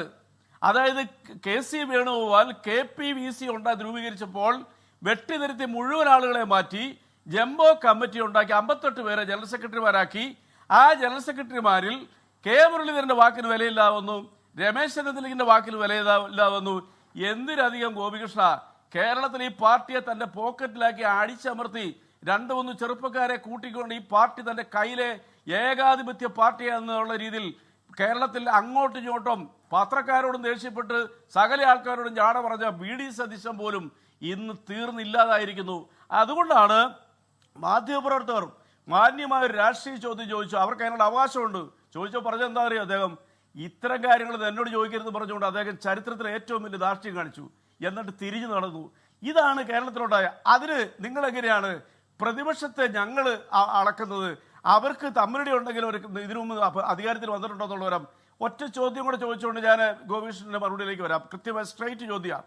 ഇടതുപക്ഷ ജനാധിപത്യ മുന്നണി സർക്കാർ 9.5 വർഷമായി കേരളത്തിലൊരു 3.5 കോടി ജനമുണ്ട്. ആ ജനത്തിന് മുമ്പിൽ അവതരിപ്പിക്കുന്ന എന്താ അറിയോ? ഈ രാഷ്ട്രീയ ചക്രത്തി പോരാട്ടത്തിന് മറുപടി പറയാതെ ഉണ്ട്. റെസ്പോൺസിബിൾ സിറ്റിസനെ കുറിച്ചും അങ്ങനെയുള്ള പ്രോജക്റ്റുകളെ കുറിച്ചും കേരളത്തിലെ ജനങ്ങളുടെ മുമ്പിൽ അവതരിപ്പിച്ചുകൊണ്ട് ജനങ്ങളിലേക്ക് ഇറങ്ങി ചെല്ലുവാണ്. നവകേരളം ലോകത്തിന് മുമ്പിൽ ഒന്നുകൂടി അവതരിപ്പിക്കാൻ കേരള മുഖ്യമന്ത്രി പിണറായി വിജയൻ ഇപ്പോൾ ഗൾഫില. അദ്ദേഹം ആരെയും സ്വകാര്യ ഇടാൻ പോയതല്ല. അദ്ദേഹം പങ്കെടുക്കുന്ന വേദികളിൽ കേരളത്തിന്റെ മലയാളികളുടെ അതിന്റെ ഒരു പ്രചാരണ വേദിയാക്കി നമ്മൾ ഈ ചർച്ചയെ മാറ്റണ്ട. പക്ഷെ ഞാൻ പറഞ്ഞത് ശ്രീ റെജി ലൂക്കോസ്, ഇതൊക്കെ പറയുമ്പോഴും ഈ പ്രശ്നങ്ങളൊക്കെ നിങ്ങളുണ്ട് എന്ന് പറയുമ്പോഴും ഇതിനേക്കാൾ വലിയ പ്രതിസന്ധി ഘട്ടങ്ങളിലൂടെ കടന്നു വന്നിട്ടുള്ള പാർട്ടിയാണ് കോൺഗ്രസ് പാർട്ടി. ഇതിനേക്കാൾ വലിയ അവഗണിക്കപ്പെട്ട നിലയിൽ നിന്ന് ഉയർന്നു വന്നിട്ടുള്ളതാണ് കോൺഗ്രസ് നയിക്കുന്ന മുന്നണി. ഇതിനേക്കാൾ വലിയ താങ്കൾ പറഞ്ഞത് ഭരണാനുകൂല വികാരമുണ്ടെങ്കിൽ, അങ്ങനെ ഉണ്ടെങ്കിൽ അതിനെയും അതിജീവിച്ച് അധികാരത്തിൽ വന്നിട്ടുള്ള ചരിത്രം കോൺഗ്രസ് പാർട്ടിക്കുണ്ട്, അല്ലെങ്കിൽ കോൺഗ്രസ് നേതൃത്വം കൊടുത്ത മുന്നണിക്കുണ്ട്. കോൺഗ്രസിനകത്തെ നേതാക്കൾക്കിടയിൽ അഭിപ്രായ ഭിന്നതയുടെ പേരിൽ, യൂത്ത് കോൺഗ്രസിലെ തിരഞ്ഞെടുപ്പുമായി ബന്ധപ്പെട്ട് നിൽക്കുന്ന തർക്കങ്ങളുടെ പേരിൽ, കോൺഗ്രസിലെ ഈ ജംബോ പട്ടികയുടെ പേരിലൊക്കെ കോൺഗ്രസിന്റെ അധികാരത്തിൽ വരാനുള്ള അവസരത്തെ ഇതൊക്കെ ഇല്ലാതാക്കുമെന്ന് താങ്കൾ വാദിക്കണമെങ്കിൽ അതിന് യുക്തിസഹമായ ന്യായം നിരത്തണം. അതുണ്ടോ ഈ ചർച്ചയിൽ താങ്കൾക്ക് പറയാൻ? തീർച്ചയായിട്ടും അത് പ്രത്യക്ഷത്തിലുണ്ട്. വളരെ അപ്ഡേറ്റഡ് ആയിട്ടുള്ള ഒരു മാധ്യമപ്രവർത്തന ഗോപികൃഷ്ണൻ ആ വാക്യം അനുഭവിക്കുന്ന പർപ്പസ് ആയിട്ട്. കാരണം എന്താ അറിയോ? KK കരുണാകരനും തമ്മിൽ യുദ്ധം ഉണ്ടായിരുന്നപ്പോൾ 2 നിരയുണ്ടായിരുന്നു. അവർ തമ്മിലുള്ള ഫൈറ്റിലൂടെ ആ കോൺഗ്രസിന് കുറേ ശക്തി ഉണ്ടാകുമായിരുന്നു. അവരുടെ അണികൾക്ക് ഒരു ആവേശം ഉണ്ടായിരുന്നു. അതൊരു കാലം 10-25 വർഷങ്ങൾക്ക് മുമ്പ് കാലം മാറി. അതാ ഞാൻ അപ്ഡേഷൻ എന്നുള്ള വാക്ക് ഉപയോഗിക്കാൻ കാരണം. കാലം മാറി ഗോപികൃഷ്ണ. ഇവരുടെ തമ്മിലടിയും ഇവരുടെ കൂട്ടയടിയും കണ്ടു നിൽക്കാൻ കേരളത്തിലെ ജനങ്ങൾക്ക് ഇനി താല്പര്യമുണ്ടെന്ന് ഗോപികൃഷ്ണൻ വിശ്വസിക്കുന്നുണ്ടോ? ഇവരെ ഭരണം ഏൽപ്പിച്ചാൽ ഇവരെങ്ങനെ മുന്നോട്ട് കൊണ്ടുപോകുന്നു ബഹുമാനപ്പെട്ട ഗോപികൃഷ്ണൻ പറയാൻ പറ്റും. അതാ ഞാൻ ഗോപികൃഷ്ണൻ അപ്ഡേറ്റഡ് ആയിട്ടൊരു മാധ്യമപ്രവർത്തകൻ. എനിക്കത് വളരെ വ്യക്തമായിട്ട് ഏതാളുകൊണ്ട് തന്നെ താങ്കളെ അങ്ങനെ ഞാൻ വിശേഷിപ്പിച്ചു. എനിക്ക് I know very well about you, താങ്കളുടെ മനസ്സെന്താന്നുള്ളൊരു. അതുകൊണ്ടാണ് ഞാൻ പറഞ്ഞത് ആ കാലം മാറി. ഇന്ന് കേരളത്തിലൊരു ജെൻസി സെഗ്മെന്റ് ഉണ്ട്, കേരളത്തിലൊരു മധ്യവയസ്കരുടെ അല്ലെങ്കിൽ ആ പ്രായത്തിലുള്ള ജനങ്ങളുണ്ട്, കേരളത്തിൽ പ്രായം ചെന്ന ജനങ്ങളുണ്ട്. അവരെല്ലാവരും കാലത്തിനനുസരിച്ച് മാറിക്കൊണ്ടിരിക്കുകയാണെന്ന് കേരളത്തിൽ. ആ ചക്രത്തി പോരാട്ടത്തിന് തലവെച്ച് കൊടുക്കാൻ കേരളം അംഗീകരിക്കുന്നതാണോ ഗോപികൃഷ്ണൻ പറയുന്നത്? അതുകൊണ്ടാണ് ഞാൻ ഗോപികൃഷ്ണ അവർ തമ്മിലടിച്ചിട്ടുണ്ട്, അവർ അധികാരത്തിൽ വന്നിട്ടുണ്ട്. പക്ഷേ ഇനിയുള്ള തമ്മിലടിയും കൂട്ടയടിയും യാതൊരു ആശയമില്ലാതെ കേരളത്തിലെ ജനങ്ങളുടെ മുമ്പിൽ ഒന്നും അവതരിപ്പിക്കാൻ കഴിയാതെ ഇങ്ങനെ തമ്മിലടിച്ചുകൊണ്ട് വൃത്തികേടുകൾ മാത്രം നടത്തി. ഇന്ന് ഓർത്തഡോക്സ് സഭയുടെ കോട്ടയം ഭദ്രാശ്രമം പറഞ്ഞൊരു വാക്ക് ഗോപികൃഷ്ണൻ കേട്ടായിരുന്നോ? അദ്ദേഹം അസാധാരണമായ അതേ ഒരു പത്രക്കാരെ കണ്ട് പറഞ്ഞെന്തറിയോ? ഞങ്ങളുടെ ഓർത്തഡോക്സ് സഭയിലുള്ള 2 പ്രോമിസിംഗ് യുവാക്കളെ ഇവർ തകർത്ത് തരിപ്പണമാക്കി. ഉമ്മൻചാണ്ടിയുടെ മകൻ ചാണ്ടി ഉമ്മൻ ഇന്നലെ രാവിലെ പത്രസമ്മേളനം നടത്തിയതിന്റെ ബാക്കി പത്രം അദ്ദേഹം പറഞ്ഞ് അദ്ദേഹം ചാണ്ടി ഉമ്മന്റെയും അബിൻ വർക്കിയുടെ പേര് പറഞ്ഞു. ഇനി ഞങ്ങളുടെ മുമ്പിൽ വോട്ട് ചോദിച്ച് വരണ്ടെന്ന് പറഞ്ഞു. കാരണം എന്തുകൊണ്ടാ? ഇവരുടെ അയോഗ്യത എന്താണ്? ചാണ്ടി ഉമ്മന്റെ അയോഗ്യത എന്താണ്? ചാണ്ടി ഉമ്മൻ ഇന്നലെ രാവിലെ നെഞ്ചത്ത് കൈവച്ചോണ്ട് പറഞ്ഞെന്താ? കണ്ണു നിറഞ്ഞോട് പറഞ്ഞെന്താ? എന്റെ പിതാവിന്റെ ഓർമ്മ ദിവസം എന്നെ പദവിയിൽ നിഷ്കരണം തള്ളിക്കളഞ്ഞു, എന്നോട് പറഞ്ഞിരുന്നെങ്കിൽ ഞാൻ രാജിവെച്ചാരെന്ന് പറഞ്ഞു. ഇത് കേരളത്തിലെ 3.5 കോടി ജനങ്ങൾ കേട്ടോണ്ടിരിക്കുക. ഈ 2 വർഷത്തെ രാജ്യസഭാംഗത്വം BJPക്ക് ദാനം ചെയ്ത് കേരളത്തിലെ കോൺഗ്രസിനെ പിടിച്ചെടുത്ത് കേരളത്തിൽ ഇനി ഭരണത്തിലേറാന്നും മുഖ്യമന്ത്രിയാകാന്നുള്ള KC വേണുഗോപാലിന്റെ അമിത ആഗ്രഹമാണ് ഇന്ന് കേരളത്തിലെ ജനസമൂഹം തള്ളിക്കളഞ്ഞുകൊണ്ടിരിക്കുന്നത്. താങ്കൾ ചാണ്ടി ഉമ്മന്റെ കാര്യം പറഞ്ഞതുകൊണ്ടാണ്. താങ്കൾ പറഞ്ഞതുപോലെ അദ്ദേഹം ഇത്തരത്തിലുള്ള ചില പരിദേവനങ്ങൾ മാധ്യമങ്ങൾക്ക് മുന്നിൽ വെച്ചിരുന്നു എന്നത് സത്യമാണ്. അതിനുശേഷം ഇന്ന് ഞങ്ങളുടെ പ്രതിനിധിയുമായി ചാണ്ടി ഉമ്മൻ സംസാരിച്ചിട്ടുണ്ട്. നമുക്കത് വളരെ എക്സ്ക്ലൂസീവായിട്ട് നമുക്ക് കേൾക്കാം. ഈ ചർച്ചയിൽ UDFന്റെ വിശ്വാസ സംരക്ഷണ ജാഥയിൽ പങ്കെടുക്കാൻ എത്തിയപ്പോഴാണ് ചാണ്ടി ഉമ്മൻ 24 പ്രതിനിധിയുമായി സംസാരിച്ചത്. ആ ചാണ്ടി ഉമ്മന്റെ പ്രതികരണം നമുക്ക് വിശദമായി കേൾക്കാം. ഞാനൊരു ചെറിയ ഇടവേള എടുക്കുകയാണ്. നമുക്കറിയാം, കഴിഞ്ഞ ദിവസം താങ്കൾ പറഞ്ഞതുപോലെ ചാണ്ടി ഉമ്മന്റെ പ്രതികരണം എന്തായിരുന്നു എന്ന് നമുക്ക് ഓർമ്മയുണ്ട്. യൂത്ത് കോൺഗ്രസിന്റെ ദേശീയ ഔട്ട്റീച്ച് സെൽ അധ്യക്ഷ സ്ഥാനം, അതായിരുന്നു അദ്ദേഹം വഹിച്ചിരുന്ന പദവി. അതിൽ നിന്ന് നീക്കിയതിനെ കുറിച്ച് വളരെ വൈകാരികമായി ചാണ്ടി ഉമ്മൻ അന്ന് പ്രതികരിച്ചിരുന്നു. മാത്രമല്ല, അബിൻ വർക്കിയെ തഴഞ്ഞതിലുള്ള അതൃപ്തിയും ചാണ്ടി ഉമ്മൻ പ്രതികരിച്ചിരുന്നു. ഇന്നിപ്പോൾ ചാണ്ടി ഉമ്മന്റെ മാനസികാവസ്ഥ എന്താണ്, അദ്ദേഹത്തിന് ഈ വിഷയത്തിൽ എന്തൊക്കെയാണ് പറയാനുള്ളത് എന്ന് നമുക്ക് കേൾക്കാം. UDFന്റെ വിശ്വാസ സംരക്ഷണ ജാഥയിൽ പങ്കെടുക്കാനെത്തിയ ചാണ്ടി ഉമ്മനുമായി 24 പ്രതിനിധി സംസാരിച്ചു. അതിലേക്കാണ്. കോൺഗ്രസിന്റെ പുനഃസംഘടനാ വിവാദങ്ങൾക്കിടെ ചാണ്ടിയുമ്മൻ MLA 24നോടൊപ്പം ചേരുകയാണ്. ഈ ചാണ്ടിയുമ്മന് പരിഗണന കിട്ടിയില്ല, അർഹിച്ച സ്ഥാനം കിട്ടിയില്ല, ഉമ്മൻചാണ്ടിയുടെ ലെഗസിയുള്ള ആൾ പരിഗണിക്കുന്നില്ല, അതാണ് പ്രവർത്തകരുടെ പ്രശ്നം. അതിൻ്റെ പേരിലാണ് ഇപ്പോൾ പ്രശ്നങ്ങളൊക്കെ നടന്നുകൊണ്ടിരിക്കുന്നത്. ഞാൻ പറഞ്ഞിട്ടുണ്ടോ എൻ്റെ പേരിൽ ഒരു വിവാദം വേണമെന്ന് ഞാൻ പറഞ്ഞിട്ടുണ്ടോ? ഇതൊക്കെ മാധ്യമ സൃഷ്ടിയല്ലേ. ഇന്ന് ആരോ പറഞ്ഞ് ഞാൻ വിശ്വാസം അംഗത്തിൽ പങ്കെടുത്തു, ഞാനിപ്പോൾ വൈകിട്ടത് പങ്കെടുത്തിട്ടാണ് വരുന്നത്. ഇങ്ങനെ ഓരോന്നും ചെയ്താൽ എന്ത് ചെയ്യാൻ പറ്റും? എനിക്ക് അടിയന്തരമായ പരിപാടി നമുക്കിപ്പോൾ ഞാനിപ്പോൾ അവിടെ നിന്ന് കയറി ഉടനെ ഇറങ്ങി, പക്ഷേ 2 കിലോമീറ്റർ നടന്നിട്ടാണ്. കാരണം കയറി ഉടനെ ഇറങ്ങാൻ കാരണം എനിക്ക് പരിപാടിയുണ്ട് ഏറ്റുമാനൂർ. ഞാൻ ഓൾറെഡി കമ്മിറ്റ് ചെയ്ത് 6:00 എത്താമെന്ന് പറഞ്ഞ പരിപാടിയാണ്. അതുകൊണ്ടാണ് നിങ്ങളോട് പോലും ഞാനിപ്പം ചെറിയ എക്സ്ക്യൂസ് എടുത്ത് പോകുന്നത്. പുനഃസംഘടനയിൽ ഒരു അതൃപ്തിയും ഇല്ല. അങ്ങനെയല്ലല്ലോ. ഞാൻ എൻ്റെ പാർട്ടിയിൽ പറയാനുള്ളത് ഞാൻ പാർട്ടിയിൽ പറയും. ഞാൻ പുറത്ത് പറയേണ്ട കാര്യമില്ല. പാർട്ടി പറയാനുള്ളത് ഞാൻ പാർട്ടി എന്നോട് ചോദിച്ച സമയം ഞാൻ പറയും. ഈ KC വേണുഗോപാലിൻ്റെ നേതൃത്വത്തിൽ ചില ആളുകളൊക്കെ വെട്ടിയൊതുക്കാനുള്ള ഒരു ശ്രമം അങ്ങനെ നടക്കുന്നുണ്ടോ? KC വേണുഗോപാൽ എന്ന് പറഞ്ഞാൽ ഞങ്ങളുടെ എല്ലാവരുടെയും നേതാവാണ്. ഈ പാർട്ടിയുടെ അഖിലേന്ത്യാ നേതാവാണ്. ഈ പാർട്ടിയെ ഇന്ത്യയിൽ BJPക്കെതിരെയുള്ള പോരാട്ടം നയിക്കുന്ന നേതാവാണ്. അദ്ദേഹം ആരെയും വെട്ടി ഒതുക്കാറില്ല, ഒതുക്കിയിട്ടുമില്ല. എന്നെ സംബന്ധിച്ച് അദ്ദേഹം ഏറ്റവും വലിയ നേതാവാണ് എൻ്റെ ജീവിതത്തിൽ. ഈ അബിൻ വർക്കിക്ക് അധ്യക്ഷ പദവി ലഭിക്കും, യൂത്ത് കോൺഗ്രസ് അധ്യക്ഷ പദവി ലഭിക്കാതെ ക്രൈസ്തവനായതുകൊണ്ട് അങ്ങനെ ഒരു ആക്ഷേപമുണ്ടോ? ആരെ ഈ ജാതി മതമൊക്കെ പറയുന്നു ഇവിടെ? ആരെ ഇത് പറയുന്നത്? എന്തിനാ ഈ ജാതി മതമൊക്കെ പറയുന്നത്? ഇത് ചിലർ, ഞാൻ പറയാം, ഇടതുപക്ഷത്തിന് തന്നെ ഒരു അജണ്ടയാണ്. ഇല്ലാത്ത ഇഷ്യൂ സെറ്റ് ചെയ്ത് അവർക്കെന്താ ശബരിമല മറക്കണം. ഈ ശബരിമല പോലെ ഇത്ര വലിയ വിശ്വാസ സംഗമം നടക്കുമ്പോൾ ഇതാണോ ഞങ്ങളുടെ വിഷയം? ഞങ്ങളുടെ വിഷയം ശബരിമലയിൽ നടന്ന സ്വർണ്ണ കൊള്ളയാണ്. ആ കൊള്ളക്കെതിരെയാണ് ഞങ്ങളുടെ ചാണ്ടിയുമ്മൻ MLA ആണ് 24നോടൊപ്പം ചെയ്യുന്നത്. അദ്ദേഹത്തിന് പുനഃസംഘടനയുമായി ബന്ധപ്പെട്ട് ഒരു അതൃപ്തിയുമില്ല, എല്ലാം മാധ്യമ സൃഷ്ടിയാണ്. ഇതിന് പിന്നിൽ CPMന്റെ ഗൂഢാലോചനയുണ്ടെന്നും കൂടി ചാണ്ടിയുമ്മൻ പറഞ്ഞു വെക്കുകയാണ്. പൊടിപ്പാറ സർ, AV ജയശങ്കർ ഞങ്ങളുടെ പ്രതിനിധിയാണ് ചാണ്ടിയുമ്മനുമായി അല്പം മുൻപ് സംസാരിച്ചത്. ഇതൊരു ലൈവല്ല, കുറച്ച് മുമ്പ് എടുത്തു വെച്ചതാണ്. ഞാനിത് പറയാൻ കാരണം, ഇങ്ങനെയായിരുന്നില്ലല്ലോ ചാണ്ടിയുമ്മൻ കഴിഞ്ഞ ദിവസം പ്രതികരിച്ചത്. ഇപ്പോൾ അദ്ദേഹം പറഞ്ഞതല്ല മാധ്യമ സൃഷ്ടിയാണെന്നാണ്. യൂത്ത് കോൺഗ്രസിന്റെ ദേശീയ ഔട്ട്റീച്ച് സെൽ അധ്യക്ഷ പദവി അതിൽ നിന്ന് അദ്ദേഹത്തെ നീക്കിയതിനോട് വളരെ വൈകാരികമായിട്ടായിരുന്നു, താങ്കൾക്ക് ഓർമ്മയുണ്ടാവും, ചാണ്ടിയുമ്മൻ അന്ന് പ്രതികരിച്ചത്. അബിൻ വർക്കിയെ തഴഞ്ഞതിലൊക്കെ അതൃപ്തി ഉണ്ടായിരുന്നു. വേണമെങ്കിൽ നമുക്ക് ഒരുപക്ഷെ പ്രേക്ഷകർക്ക് അത് ഓർമ്മയില്ലെങ്കിൽ അദ്ദേഹം എങ്ങനെയാണ് കഴിഞ്ഞ ദിവസം നടത്തിയ പ്രതികരണം എന്ന് നോക്കാം. ഇപ്പോൾ അദ്ദേഹം പറഞ്ഞതൊക്കെ മാധ്യമ സൃഷ്ടിയാണെന്നാണ്. പക്ഷേ ശ്രീ ചാണ്ടിയുമ്മൻ, താങ്കൾ ക്യാമറയ്ക്ക് മുന്നിലാണ് അന്ന് പറഞ്ഞത്. ഇതാ കേൾക്കൂ. എൻ്റെ പിതാവിൻ്റെ ഓർമ്മ ദിവസം എന്നെ പാർട്ടിയിൽ നിന്ന് എൻ്റെ സ്ഥാനത്ത് നീക്കി. എനിക്ക് വളരെയധികം മാനസികമായ വിഷമമുണ്ടാക്കിയ കാര്യമാണ്. ഒരു ചോദ്യം പോലും എന്നോട് ചോദിച്ചിട്ടില്ല. 2, എന്നോട് പറഞ്ഞിരുന്നെങ്കിൽ ഞാൻ രാജിവെച്ചൊഴിഞ്ഞേനെ. എന്നെ അപമാനിക്കുന്ന രീതിയിലാണ് എന്നെ പുറത്താക്കിയത്. പക്ഷെ അപ്പോഴും ഞാൻ പാർട്ടിയുടെ തീരുമാനം എന്നാണ് പറഞ്ഞത്. ഞാൻ പറഞ്ഞത് എന്താ, അങ്ങനെ ഒരു വേദന എനിക്കുണ്ട്. പക്ഷെ ആ വേദന ഉണ്ടെങ്കിൽ പാർട്ടിയാണ് വലുത്. ശ്രീ അബിനും മനസ്സിലാക്കണം, പാർട്ടിയാണ് വലുത്. പാർട്ടിയോടൊപ്പം നിൽക്കണമെന്നാണ് ഞാൻ പറഞ്ഞു. നിങ്ങൾ വേറൊരു സെൻസിലേക്ക് അതിനെ കൊണ്ടുപോയി. ശരി പൊടിപ്പാറ സാർ, അപ്പോൾ എന്തായാലും ചാണ്ടിയുമ്മൻ പറഞ്ഞതുപോലെ ഇതൊന്നും മാധ്യമ സൃഷ്ടിയല്ല. അദ്ദേഹം പറഞ്ഞിരുന്നു. ഇന്ന് അദ്ദേഹം മറ്റേതോ തരത്തിൽ ഒരു അനുനയത്തിന് വഴങ്ങിയിരിക്കുന്നു എന്നാണല്ലോ നമ്മൾ മനസ്സിലാക്കുന്നത്. പ്രശ്നങ്ങൾ ഏതാണ്ട് സോൾഡായി എന്ന് നമുക്ക് കരുതാൻ പറ്റും. ഇപ്പോൾ മുരളീധരൻ അവസാന നിമിഷം അദ്ദേഹം ജാഥയിൽ പങ്കെടുക്കാൻ എത്തി, ക്യാപ്റ്റനായി അദ്ദേഹം എത്തില്ല എന്നാണ് കരുതിയിരുന്നത്. അപ്പോൾ ഇതെല്ലാം സെറ്റിൽ ചെയ്യപ്പെടുന്നുണ്ട് എന്ന് കരുതാൻ കഴിയുമോ പൊടിപ്പാറ സാർ? അതായത് കോൺഗ്രസ് എന്ന് പറയുന്ന പാർട്ടി, ഇപ്പോൾ ഈ നമ്മുടെ റെജി ലൂക്കോസ് പറയുന്ന പോലത്തെ ഒരു പാർട്ടി അല്ലല്ലോ ഇത്. ഇതൊരു ജനാധിപത്യ പാർട്ടിയാണ്. ഇതിനകത്ത് അഭിപ്രായ സ്വാതന്ത്ര്യമുണ്ട്.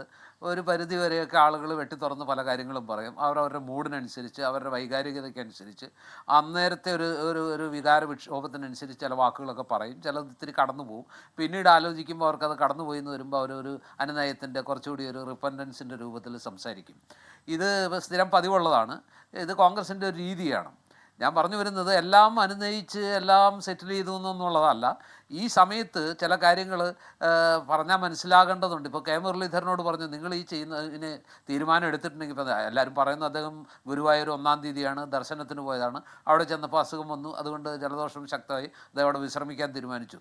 റെജി ലൂക്കോസ് പറയുന്ന പോലെ അദ്ദേഹം ഇന്ന് നടക്കുന്ന ജാഥ എന്ന് പറയുന്നത് ഇതിൻ്റെ സമാപനമാണ്. ജാഥകൾ ഇന്നലെ സമാപിച്ചു.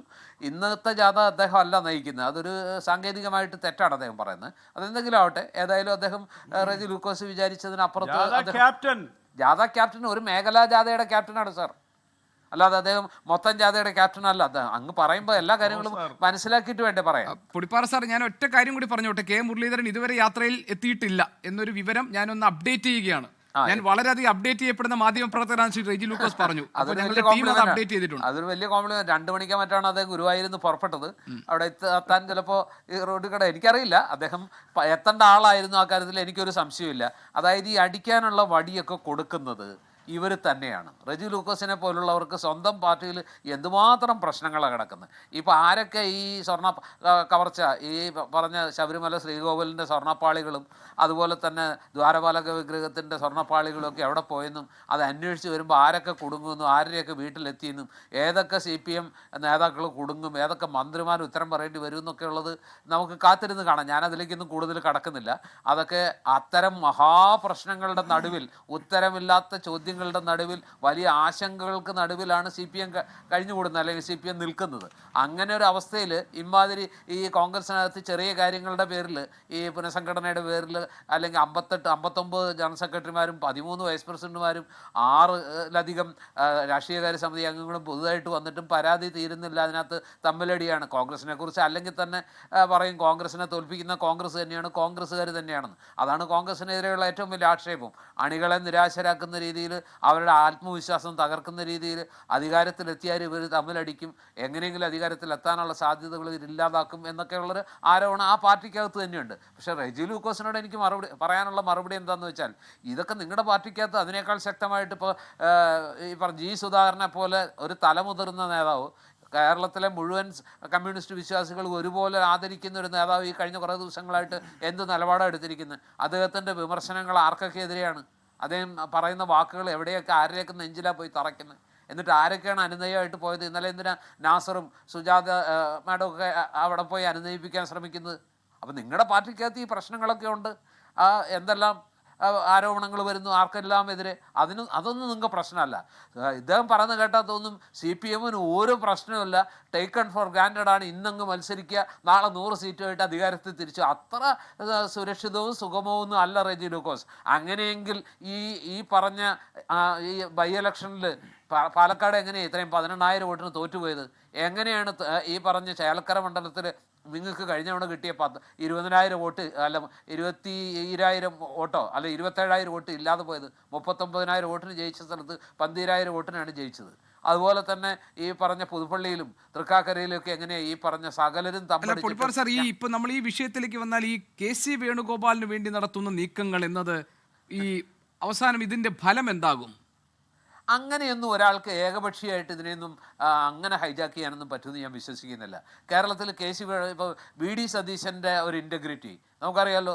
നിലപാടുകളുടെ കാര്യത്തിൽ, തീരുമാനങ്ങളുടെ കാര്യത്തിൽ VD സതീശനോളം വ്യക്തതയുള്ള ഒരു രാഷ്ട്രീയ നേതാവിനെ ഈ സമീപകാല കേരളം കണ്ടിട്ടുണ്ടോ? ഉദാഹരണത്തിന് PV അൻവർ എന്ന് പറയുന്ന ആൾ വേണ്ട. UDF ജയിച്ചു കഴിഞ്ഞാൽ ആ ക്രെഡിറ്റ് മുഴുവൻ അദ്ദേഹം അടിച്ചുകൊണ്ട് പോകും. അതുകൊണ്ട് അൻവറിനെ പോലെ ഒരാൾ വേണ്ട. UDF-ന് അല്ലാതെ ജയിച്ചിരിക്കും, ജയിച്ചില്ലെങ്കിൽ അതിൻ്റെ ഉത്തരവാദിത്വം ഞാൻ ഏറ്റെടുക്കുമെന്ന് പറഞ്ഞ് തൻ്റെ ഇടത്തോടെ നിന്ന് PV അൻവർ ഇല്ലാതെ തന്നെ വൻ ഭൂരിപക്ഷത്തിൽ UDF ജയിച്ചില്ലേ? അത് KC വേണുഗോപാലിൻ്റെ തീരുമാനമല്ലല്ലോ, അത് അദ്ദേഹത്തിൻ്റെ തീരുമാനമല്ലേ? പാലക്കാട് അദ്ദേഹം നിലപാടെടുത്തു. ആ നിലപാടുകൾക്കെല്ലാം അദ്ദേഹത്തിന് കിട്ടി. അതായത് ഷാനിബ് അവിടെ നിന്നും പോന്നപ്പോഴുള്ള സ്ഥിതിയല്ല ഇപ്പോഴവിടെ. ഇപ്പോൾ നേരത്തെ പറഞ്ഞതുപോലെ അവരൊരു ഭരണം കിട്ടാൻ സാധ്യതയുണ്ട് എന്ന നിലയിൽ നിൽക്കുന്നു. ശബരിമലയിലെ സ്വർണ്ണ വിവാദം അടക്കമുള്ള കാര്യങ്ങളിൽ ഒരു മൈലേജ് ഉണ്ടാക്കാൻ പറ്റുമെന്ന് കരുതുന്നു. ഇതൊക്കെ സാധാരണ നിലയിൽ കോൺഗ്രസിനകത്ത് നടക്കുന്ന സംഭവങ്ങൾ എന്നതിനപ്പുറത്ത് ഇതിന് ഗൗരവം കൊടുക്കേണ്ടതില്ല. പിന്നെ KC വേണുഗോപാലോ VD സതീശനോ രമേശ് ചെന്നിത്തലയോ ആരുടെയൊക്കെ പേരുകൾ പറഞ്ഞാലും അവസാനം അതിലൊരു തീരുമാനം ഉണ്ടാകും. അപ്പോൾ കോൺഗ്രസിനെ സംബന്ധിച്ച് ഇതൊന്നും ഒരു പുതിയ കാര്യമല്ല എന്ന നിലയിൽ കണ്ടാൽ ഷാനിബ് എങ്ങനെ അതിനോട് പ്രതികരിക്കും? ഞാൻ പറഞ്ഞോട്ടെ, ഫോണിൽ ആരെങ്കിലും വെയിറ്റ് ചെയ്യുന്നുണ്ടോ? ഞാൻ ഒരു കാര്യം പറഞ്ഞു തുടങ്ങുമ്പോഴാണ് നേരത്തെ ക്ഷമിക്കണം ഷാനി, പറഞ്ഞു. ഒരാൾ വെയിറ്റ് ചെയ്യുന്നുണ്ടെന്ന് പറഞ്ഞിട്ട് അയാളെ കൊണ്ട് പറയിപ്പിച്ചത്. അയാൾ കുറേ അല്ല, അത് കഴിഞ്ഞിട്ട് എന്നോട് സംസാരിക്കാൻ നിങ്ങൾ അവസരം തരണമായിരുന്നു. നിങ്ങൾ ചെയ്തത് അത് വളരെ മോശമായിപ്പോയി. എന്നിട്ട് ഇത്രയും നേരം അയാൾ CPM കുറിച്ചും എന്തൊക്കെയോ പറഞ്ഞ് അയാൾക്ക് പറഞ്ഞു പോകാനുള്ള അവസരം അത് ശരിയായില്ല. അതെ, ഞാൻ പറഞ്ഞത് ഒരു കാര്യം, ഈ കോൺഗ്രസ് ഇങ്ങനെ തന്നെയാണ്, കോൺഗ്രസ് അതിൽ ഇങ്ങനെയൊക്കെയാണ് സംഭവിക്കുന്നത് എന്ന് പറഞ്ഞിട്ട് അത് ഇപ്പോൾ അതിൻ്റെ ഭാഗമായിട്ട് തന്നെയാണ് 2 തവണ കോൺഗ്രസിനെ ജനങ്ങൾ പ്രതിപക്ഷത്തിരുത്തിയത്. എന്നിട്ടും അവർ പാഠം പഠിക്കുന്നില്ല എന്നല്ലേ നമ്മൾ മനസ്സിലാക്കുന്നത്. 2 തവണ മാത്രമല്ല, ഞാൻ മനസ്സിലാക്കുന്നത്, ഞാൻ ഈ കോൺഗ്രസ്സിൽ ഉണ്ടായിരുന്ന സമയത്ത് പോലും 71 സീറ്റ് കിട്ടി കോൺഗ്രസ് അധികാരത്തിൽ വന്ന തെരഞ്ഞെടുപ്പും കോൺഗ്രസ് തോറ്റ തിരഞ്ഞെടുപ്പാണ്. അങ്ങനെ നോക്കുമ്പോൾ 3 തെരഞ്ഞെടുപ്പിലും ജനങ്ങൾ UDFനെതിരായി വിധി എഴുതിയിട്ടും കോൺഗ്രസിനെതിരെ വിധി എഴുതിയിട്ടും അവർ ഈ ചക്കളത്തി പോരാട്ടം നിർത്താൻ തയ്യാറാകുന്നില്ല എന്ന് ജനങ്ങൾ വിലയിരുത്തുകയല്ലേ. അപ്പോൾ കോൺഗ്രസിലേക്ക് പുതുതായിട്ട് വന്നിട്ടുള്ള KPCCയുടെ ജനറൽ സെക്രട്ടറി ആയിട്ടുള്ള അദ്ദേഹം എന്ന് പറയുന്നത് ഇതൊക്കെ കോൺഗ്രസിൽ സ്വാഭാവികമാണ്, അഭിപ്രായ സ്വാതന്ത്ര്യമുള്ള പാർട്ടിയാണ് എന്ന് പറയാണ്. കഴിഞ്ഞ 2 വർഷം മുമ്പ് വയനാട് വെച്ച് ചിന്തൻ ശിബിർ എന്ന പേരിൽ ഒരു ക്യാമ്പ്, കോൺഗ്രസിൻ്റെ ക്യാമ്പ് നടത്തിയിരുന്നു. 3 ദിവസമോ 4 ദിവസമോ മറ്റോ ആണ് ആ ക്യാമ്പ് നടന്നത്. ആ സമയത്ത് ഞാൻ ആ പാർട്ടി നിൽക്കുന്നയാളാണ്. ആ പാർട്ടി ആ ക്യാമ്പിലെടുത്ത തീരുമാനം എന്ന് പറയുന്നത് കോൺഗ്രസ് പാർട്ടി ഒരു സെമി കേഡറിലേക്ക് പോകുന്നു എന്നാണ്. സുധാകരൻ KPCC പ്രസിഡന്റായ സമയത്ത് അദ്ദേഹം പറഞ്ഞത് ഇങ്ങനെ അച്ചടക്കമില്ലാതെ പോകാൻ കഴിയില്ല, നമുക്ക് CPMനോളം പറ്റിയില്ലെങ്കിലും ഒരു സെമി കേഡറെങ്കിലും ആകണം. അവർ ആ രീതിയിലേക്ക് എത്തുന്നത് ജനങ്ങൾ അവരെ പിന്തള്ളുന്നു എന്ന് മനസ്സിലാക്കിയിട്ടാണ്, ജനങ്ങളെ അവരെ പുറന്തള്ളുന്നു എന്ന് മനസ്സിലാക്കിയിട്ടാണ്. ആ തീരുമാനത്തിൻ്റെ ഭാഗമായി യൂണിറ്റ് കമ്മിറ്റികൾ ഉണ്ടാക്കാനുള്ള തീവ്ര ശ്രമം സുധാകരൻ നടത്തുമ്പോൾ ഇതേ ഗ്രൂപ്പ് താല്പര്യങ്ങൾക്കനുസരിച്ച് ആളുകൾ അവിടെ പ്രശ്നങ്ങൾ ഉണ്ടാക്കുകയാണ്. അദ്ദേഹത്തിന് ആ കാര്യവുമായി മുന്നോട്ട് പോകാൻ കഴിയാതെ വരികയാണ്. അപ്പോൾ കോൺഗ്രസ് പല കാര്യങ്ങളും തീരുമാനിച്ച് നടപ്പിലാക്കുന്നില്ല എന്നത് എന്നെ ആശങ്കപ്പെടുത്തേണ്ട ഒരു ഘട്ടത്തിലല്ല ഇപ്പോൾ ഞാൻ നിൽക്കുന്നത്. എന്നാൽ പോലും നേരത്തെ റെജി ലൂക്കോസ് സൂചിപ്പിച്ചതുപോലെ പുതിയ കാലഘട്ടത്തിലെ തലമുറയ്ക്ക് രാഷ്ട്രീയത്തോട് തന്നെ വിമുഖത തോന്നിപ്പിക്കുന്ന തരത്തിലാണ് ഇവർ ഈ പോരാട്ടങ്ങൾ, ഈ കസേരകളി നടത്തിക്കൊണ്ടിരിക്കുന്നത്. ഇവർക്ക് ഏതെങ്കിലും ഒരു രാഷ്ട്രീയം പറയാനുണ്ടോ? ഇവർക്ക് എന്തെങ്കിലും ഒരു രാഷ്ട്രീയ നിലപാട് മുന്നോട്ട് വയ്ക്കാനുണ്ടോ? ഇവരുടെ തമ്മിത്തല്ലും ഇവരുടെ ഈ കസേരവലിയും ഇവരുടെ ഈ വെട്ടും എല്ലാം കഴിഞ്ഞ് അവർക്ക് രാഷ്ട്രീയ പ്രവർത്തനം നടത്താൻ എവിടെയാണ് സമയം? ഇപ്പം തന്നെ വിശ്വാസ സംരക്ഷണ യാത്ര എന്ന പേരിൽ അവർ നടത്തുകയാണ്. അവർ തമ്മിലുള്ള പരസ്പരം ഉള്ള വിശ്വാസം നഷ്ടപ്പെട്ടിട്ട് നിൽക്കുന്ന ഒരു സംഘടന വിശ്വാസ സംരക്ഷണം എന്ന് പറയുന്ന ഒരു കോമഡി യാത്ര നടത്തിക്കൊണ്ടിരിക്കുക. ഞാൻ അതിൻ്റെ ഒരു വിഷ്വൽ കണ്ടപ്പോൾ ഈ യാത്ര നടത്തുന്ന ക്യാപ്റ്റന്മാർ വരുമ്പോൾ ഇവർ സ്വാമിയെ ശരണമയ്യപ്പ എന്ന് വിളിച്ച് ആളുകളെ സ്വീകരിക്കുന്ന ചിത്രങ്ങളാ വീഡിയോ ഞാൻ കണ്ടത്. കോൺഗ്രസ് എത്രത്തോളം അധപതിച്ചു പോയിരിക്കുന്നു എന്നുള്ളതാണ്. ഒരു രാഷ്ട്രീയ പാർട്ടിയുടെ, കോൺഗ്രസ് പാർട്ടിയുടെ പരിപാടിയാണല്ലോ, അല്ലാതെ അയ്യപ്പ ഭക്തരുടെ ഒരു പരിപാടിയായിട്ടല്ലല്ലോ. കോൺഗ്രസ് പാർട്ടിയുടെ KPCC വൈസ് പ്രസിഡന്റും KPCC ആക്ടിംഗ് പ്രസിഡന്റ് ഉൾപ്പെടെയുള്ള KPCC നേതാക്കൾ നടത്തുന്ന ജാഥയിലേക്ക് ആളുകളെ സ്വീകരിക്കുന്നത് സ്വാമിയെ ശരണമയ്യപ്പ എന്ന് പറഞ്ഞ് സ്വീകരിക്കുന്ന തമാശ കേരളത്തിലെ ജനങ്ങൾ കണ്ടുകൊണ്ടിരിക്കുകയാണ്. ഇതേ പാറ്റേണിലാണല്ലോ ഇവർ കഴിഞ്ഞ തെരഞ്ഞെടുപ്പിന്, നിയമസഭാ തെരഞ്ഞെടുപ്പിനെയും ഇവർ നേരിട്ടത്. അന്നും വിശ്വാസ സംരക്ഷണ ജാഥയോ ശബരിമല സംരക്ഷണ ജാഥയോ എന്ന പേരിൽ ഇതേപോലെ മേഖലാ ജാഥകൾ ഇവർ നടത്തിയിരുന്നു. ഇവർക്ക് 10 വർഷം ഒരു ഗവൺമെൻറ് ഈ നാട് ഭരിച്ചിട്ട് ആ ഗവൺമെൻറ്റിനെതിരെ ഒരു അഴിമതി ആരോപണം പോലും കൃത്യമായി ഉന്നയിക്കാൻ കഴിയാത്ത വിധം ഈ ഗവൺമെൻറ്റിനെതിരെയുള്ള ഒരു കുറ്റപത്രം സമർപ്പിച്ചുകൊണ്ട് ഒരു പ്രതിപക്ഷത്തിന് ഒന്നും പറയാനില്ല എന്ന നിലയിൽ അവർ ആയുധമില്ലാതെ നിൽക്കുമ്പോൾ വിശ്വാസ സംരക്ഷണ ജാഥ എന്ന് പറഞ്ഞവർ തെരുവിലിറങ്ങാണ്. എന്നിട്ട് അതുപോലും മാന്യമായി അവർക്ക് നടപ്പിലാക്കാൻ കഴിയുന്നില്ല. യൂത്ത് കോൺഗ്രസിൻ്റെ പ്രസിഡന്റുമായി ബന്ധപ്പെട്ട് വന്ന വാർത്തകൾ, അതുമായി ബന്ധപ്പെട്ട് പുതിയ ആളെ വയ്ക്കുമ്പോൾ ഉണ്ടാകുന്ന അനീതി, ഞാനിപ്പോൾ അത് അനീതിയാണെന്നും പറയാൻ ഞാൻ തയ്യാറാകുന്നില്ല. എന്തുകൊണ്ടാണ്? ഇതേ അനീതി ഇത് പുതിയൊരു കാര്യമേ അല്ല. ശ്രീ ഷാഫി പറമ്പിൽ യൂത്ത് കോൺഗ്രസിൻ്റെ സംസ്ഥാന പ്രസിഡന്റ് ആകുമ്പോൾ അദ്ദേഹത്തിന് ഈ യൂത്ത് കോൺഗ്രസ് മെമ്പർഷിപ്പ് പോലും ഉണ്ടായിരുന്നില്ല.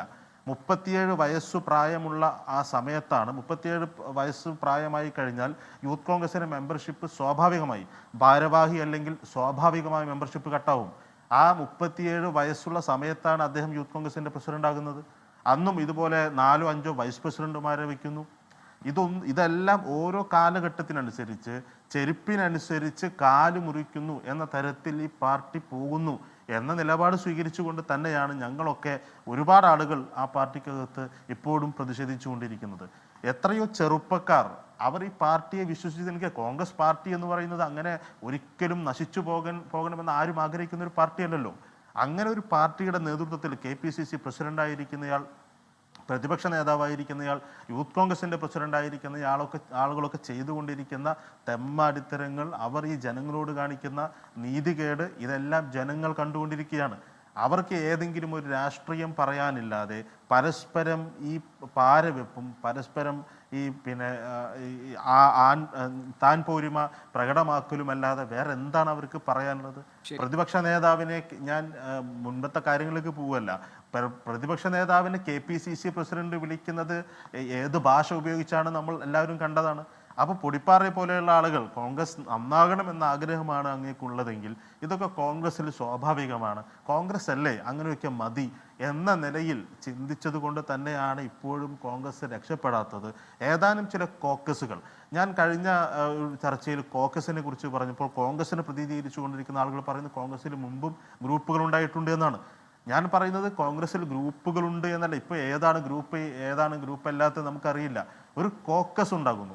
അത് അസാൻമാർഗിക പ്രവർത്തനങ്ങളുടെ കോക്കസാണ് കാര്യങ്ങൾ തീരുമാനിക്കുന്നത് എന്നതാണ്. റെജി ലൂക്കോസ്, കോൺഗ്രസിൽ നടക്കുന്നത് കോൺഗ്രസിന്റെ ഒരു ആഭ്യന്തര പ്രശ്നമാണ്.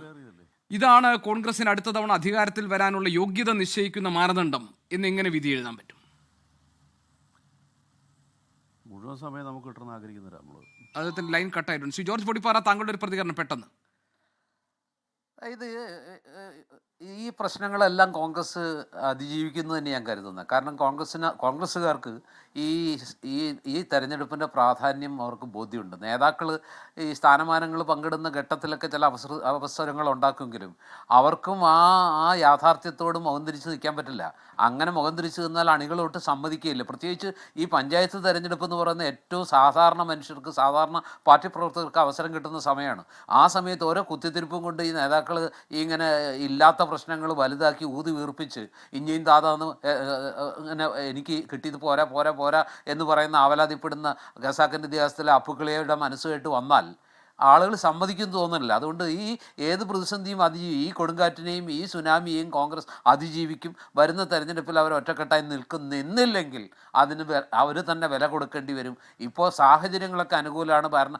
റെജി പറയുന്ന പോലെയൊന്നും അല്ല, ഭരണവിരുദ്ധ വികാരം ശക്തമാണ്. അതിന് ആണിയടിക്കുന്ന രീതിയിലാണ് ഇപ്പോൾ ശബരിമലയിലെ സ്വർണ്ണക്കൊള്ള വിവാദം വന്നിരിക്കുന്നത്. ഇങ്ങനെ പല കാരണങ്ങളാൽ LDF പ്രതിരോധത്തിലാണ്. അവർക്ക് ഈ പറയുന്ന രീതിയിലുള്ള ഒരു ആത്മവിശ്വാസമൊന്നും ഇല്ല എന്നുള്ളതാണ് വസ്തുത. പക്ഷേ ആ യാഥാർത്ഥ്യം മനസ്സിലാക്കി അതിനനുസരിച്ച് ഐക്യമുള്ളൊരു മുന്നണിയായിട്ട്, ലക്ഷ്യബോധമുള്ളൊരു മുന്നണിയായിട്ട് കോൺഗ്രസും അതിലെ ഘടകകക്ഷികളും UDF അതിനനുസരിച്ച് ഉയർന്ന് പ്രവർത്തിച്ചാൽ ആ അവസരത്തിനൊത്ത് ഉയർന്ന് ഏകസ്വരത്തിൽ, ഏക ലക്ഷ്യത്തിൽ, ഏക മനസ്സിൽ പ്രവർത്തിക്കുന്നില്ല എന്നെങ്കിൽ കാലത്തിൻ്റെ തിരിച്ചടി അവർക്ക് ഏറ്റുവാങ്ങേണ്ടി വരും. ആ തിരിച്ചടി ഒരുപക്ഷെ മർമ്മത്ത് തന്നെയായിരിക്കും. പിന്നീട് ഒരു ഉയർത്തെഴുന്നേൽപ്പ് പോലും എത്ര കണ്ട് കഴിയും എന്നവർ ആലോചിക്കേണ്ടതുണ്ട്. അതുകൊണ്ട് തന്നെ ഇത് വളരെ നിർണായകമായ ഒരു ഘട്ടമാണ്. അത് മറ്റേറെക്കാൾ മനസ്സിലാക്കേണ്ടത് കോൺഗ്രസും കോൺഗ്രസിൻ്റെ നേതാക്കളും കോൺഗ്രസിനെ നയിക്കുന്നവരും തന്നെയാണ്. അത് കേരളത്തിൻ്റെ കൂടി ഭാവിയെ ബാധിക്കുന്നൊരു വിഷയമാണ്. ജനാധിപത്യത്തെ, മതേതരത്വത്തെ ഒക്കെ ബാധിക്കുന്ന വിഷയമാണ്. താങ്കളുടെ ഒരു മറുപടി, ഒരു കൺക്ലൂഡിംഗ് കമന്റ്, ഒരു മിനിറ്റ്. ഒറ്റക്കാരോട് പറഞ്ഞ് അവസാനിപ്പിക്കുക. അതായത് നേരത്തെ ബഹുമാനപ്പെട്ട ചാണ്ടി ഉമ്മനെ ടെലിഫോണിൽ കൊണ്ടുവന്ന് നന്നായി നിങ്ങളുടെ മാധ്യമപ്രവർത്തകർ. കാരണം അദ്ദേഹവും ഈ ജാഥ ബഹിഷ്കരിച്ചിരിക്കുന്നു എന്ന സത്യം ലോകം അറിഞ്ഞു. കാരണം എന്തുകൊണ്ടാണ് 2 കിലോമീറ്റർ നടന്നിട്ട് ഞാൻ ഏറ്റുമാനൂരിൽ ഒരു പരിപാടിക്ക് ആണെന്ന് പറഞ്ഞു. ഏറ്റുമാനൂരത്തെ ഈ ചെറിയ പരിപാടി, ഞാനിപ്പോൾ ഏറ്റുമാനായിരിക്കുന്നത്, ഏറ്റുമാനൂരത്തെ ചെറിയ പരിപാടിയാണോ തൻ്റെ പാർട്ടി സംസ്ഥാന അടിസ്ഥാനത്തിൽ നടത്തിയ ഒരു 4 ജാഥകളുടെ സംഗമത്തിൽ ഏറ്റവും നിർണായകമായ ജാഥ സംഗമത്തിൽ പങ്കെടുക്കുന്നതാണ് ഏറ്റവും വലുത്? ചാണ്ടി ഉമ്മ വിശദീകരിക്കണം. ഒറ്റ ചോദ്യത്തോട് ചോദിച്ചിട്ട് ഞാൻ മൈൻഡപ്പ് ചെയ്യുകയാണ്. ഓർത്തഡോക്സ് സഭ ഇന്ന് കോട്ടയത്ത് നടത്തിയ പത്രസമ്മേളനം അതിനെ താൻ തള്ളിക്കളയുന്നു എന്ന് പറയാനുള്ള ചങ്കൂറ്റം ചാണ്ടി ഉമ്മനുണ്ടോ? അതിനോട് ചാണ്ടി ഉമ്മൻ മറുപടി പറയുമെന്ന് ഞാൻ പ്രതീക്ഷിക്കുന്നു. ഇതാണ് എനിക്ക് പറയാനുള്ളത്. അല്ല, ഞാൻ ചോദിക്കുന്നത് ഇതിനകത്ത് ചാണ്ടി ഉമ്മൻ പറഞ്ഞ വേറൊരു കാര്യം കൂടിയുണ്ട്. അതായത് ഈ ശബരിമലയിലെ സ്വർണ്ണക്കവർച്ച പോലെയുള്ള സംഭവങ്ങളെ മറച്ചു പിടിക്കാൻ വേണ്ടി കോൺഗ്രസിനകത്തുള്ള പ്രശ്നങ്ങളെ ഇടതുപക്ഷം ഇപ്പോൾ കാര്യമായിട്ട് ഉയർത്തിക്കൊണ്ടുവരികയാണെന്നുള്ളത്. അതിന് മറുപടി പറയില്ല റെജി ലൂക്കോസ്. അല്ല, അത് ഇപ്പോൾ ഞങ്ങളുടെ ചാനലിൽ ഉൾപ്പെടെയുള്ള ഇവിടെ എത്ര ചാനലുണ്ട്? ഇവിടുത്തെ മാധ്യമപ്രവർത്തകർ, ഞാനിപ്പോൾ പൊടിവാർ സാറും ഇന്ന് 2ാമത്തെ ചാനലാണ്. ഇന്ന് കേരളത്തിലെ മാധ്യമങ്ങൾ മുഴുവൻ ഇതാ ചർച്ച ചെയ്യുന്നത്. കാരണം കേരളം ചർച്ച ചെയ്യപ്പെടേണ്ട രാഷ്ട്രീയ അനിശ്ചിതാവസ്ഥയാണ് ആ പാർട്ടി നേരിടുന്നത്. ജനാധിപത്യത്തിൽ വിശ്വസിക്കുന്ന എല്ലാ മാധ്യമങ്ങളും ഇത് ചർച്ച ചെയ്യും. ആ ചർച്ച ഒഴിവാക്കേണ്ടത് ആ പാർട്ടിയല്ലേ, ഞങ്ങളാണോ? ഞങ്ങളുടെ ഭാഗത്ത് എന്തെങ്കിലും ഉണ്ടെങ്കിൽ ചർച്ച ചെയ്യും. നമ്മളൊക്കെ എത്ര പ്രാവശ്യം ഇരുന്നിട്ടുണ്ട്, ഞങ്ങൾ മറുപടി ശരി. ഏതായാലും കോൺഗ്രസിൽ ഇപ്പോൾ ഉയർന്നിരിക്കുന്ന കലാപക്കൊടി ആർക്ക് കളമൊരുക്കാൻ വേണ്ടിയാണ് എന്നതിലുള്ള തർക്കങ്ങളും വിലയിരുത്തലുകളും നടക്കുന്നുണ്ട്. അതിനെ അതിജീവിച്ച് മുന്നോട്ട് വരാൻ, ഒറ്റക്കെട്ടായി മുന്നോട്ട് വരാൻ കോൺഗ്രസിന് മുന്നിൽ ഇനിയും കടമ്പകളുണ്ട്. ആ അഗ്നിപരീക്ഷയെ അതിജീവിച്ചാൽ പറയാം കോൺഗ്രസിന്റെ ഭാവി എന്താകുമെന്ന്. ഈ ചർച്ചയിൽ പങ്കെടുത്ത എല്ലാ അതിഥികൾക്കും നന്ദി. എൻകൗണ്ടറോടെ പൂർത്തിയാകുന്നു. ലോകത്തെവിടെയായാലും ഏത് സമയത്തും 24 വാർത്തകളും ഓഗ്മെന്റഡ് റിയാലിറ്റി പാക്കേജുകളും എക്സ്പ്ലെയിനറുകളും വിശദമായി കാണാൻ ഞങ്ങളുടെ യൂട്യൂബ് ചാനൽ നിങ്ങൾക്ക് സബ്സ്ക്രൈബ് ചെയ്യാം.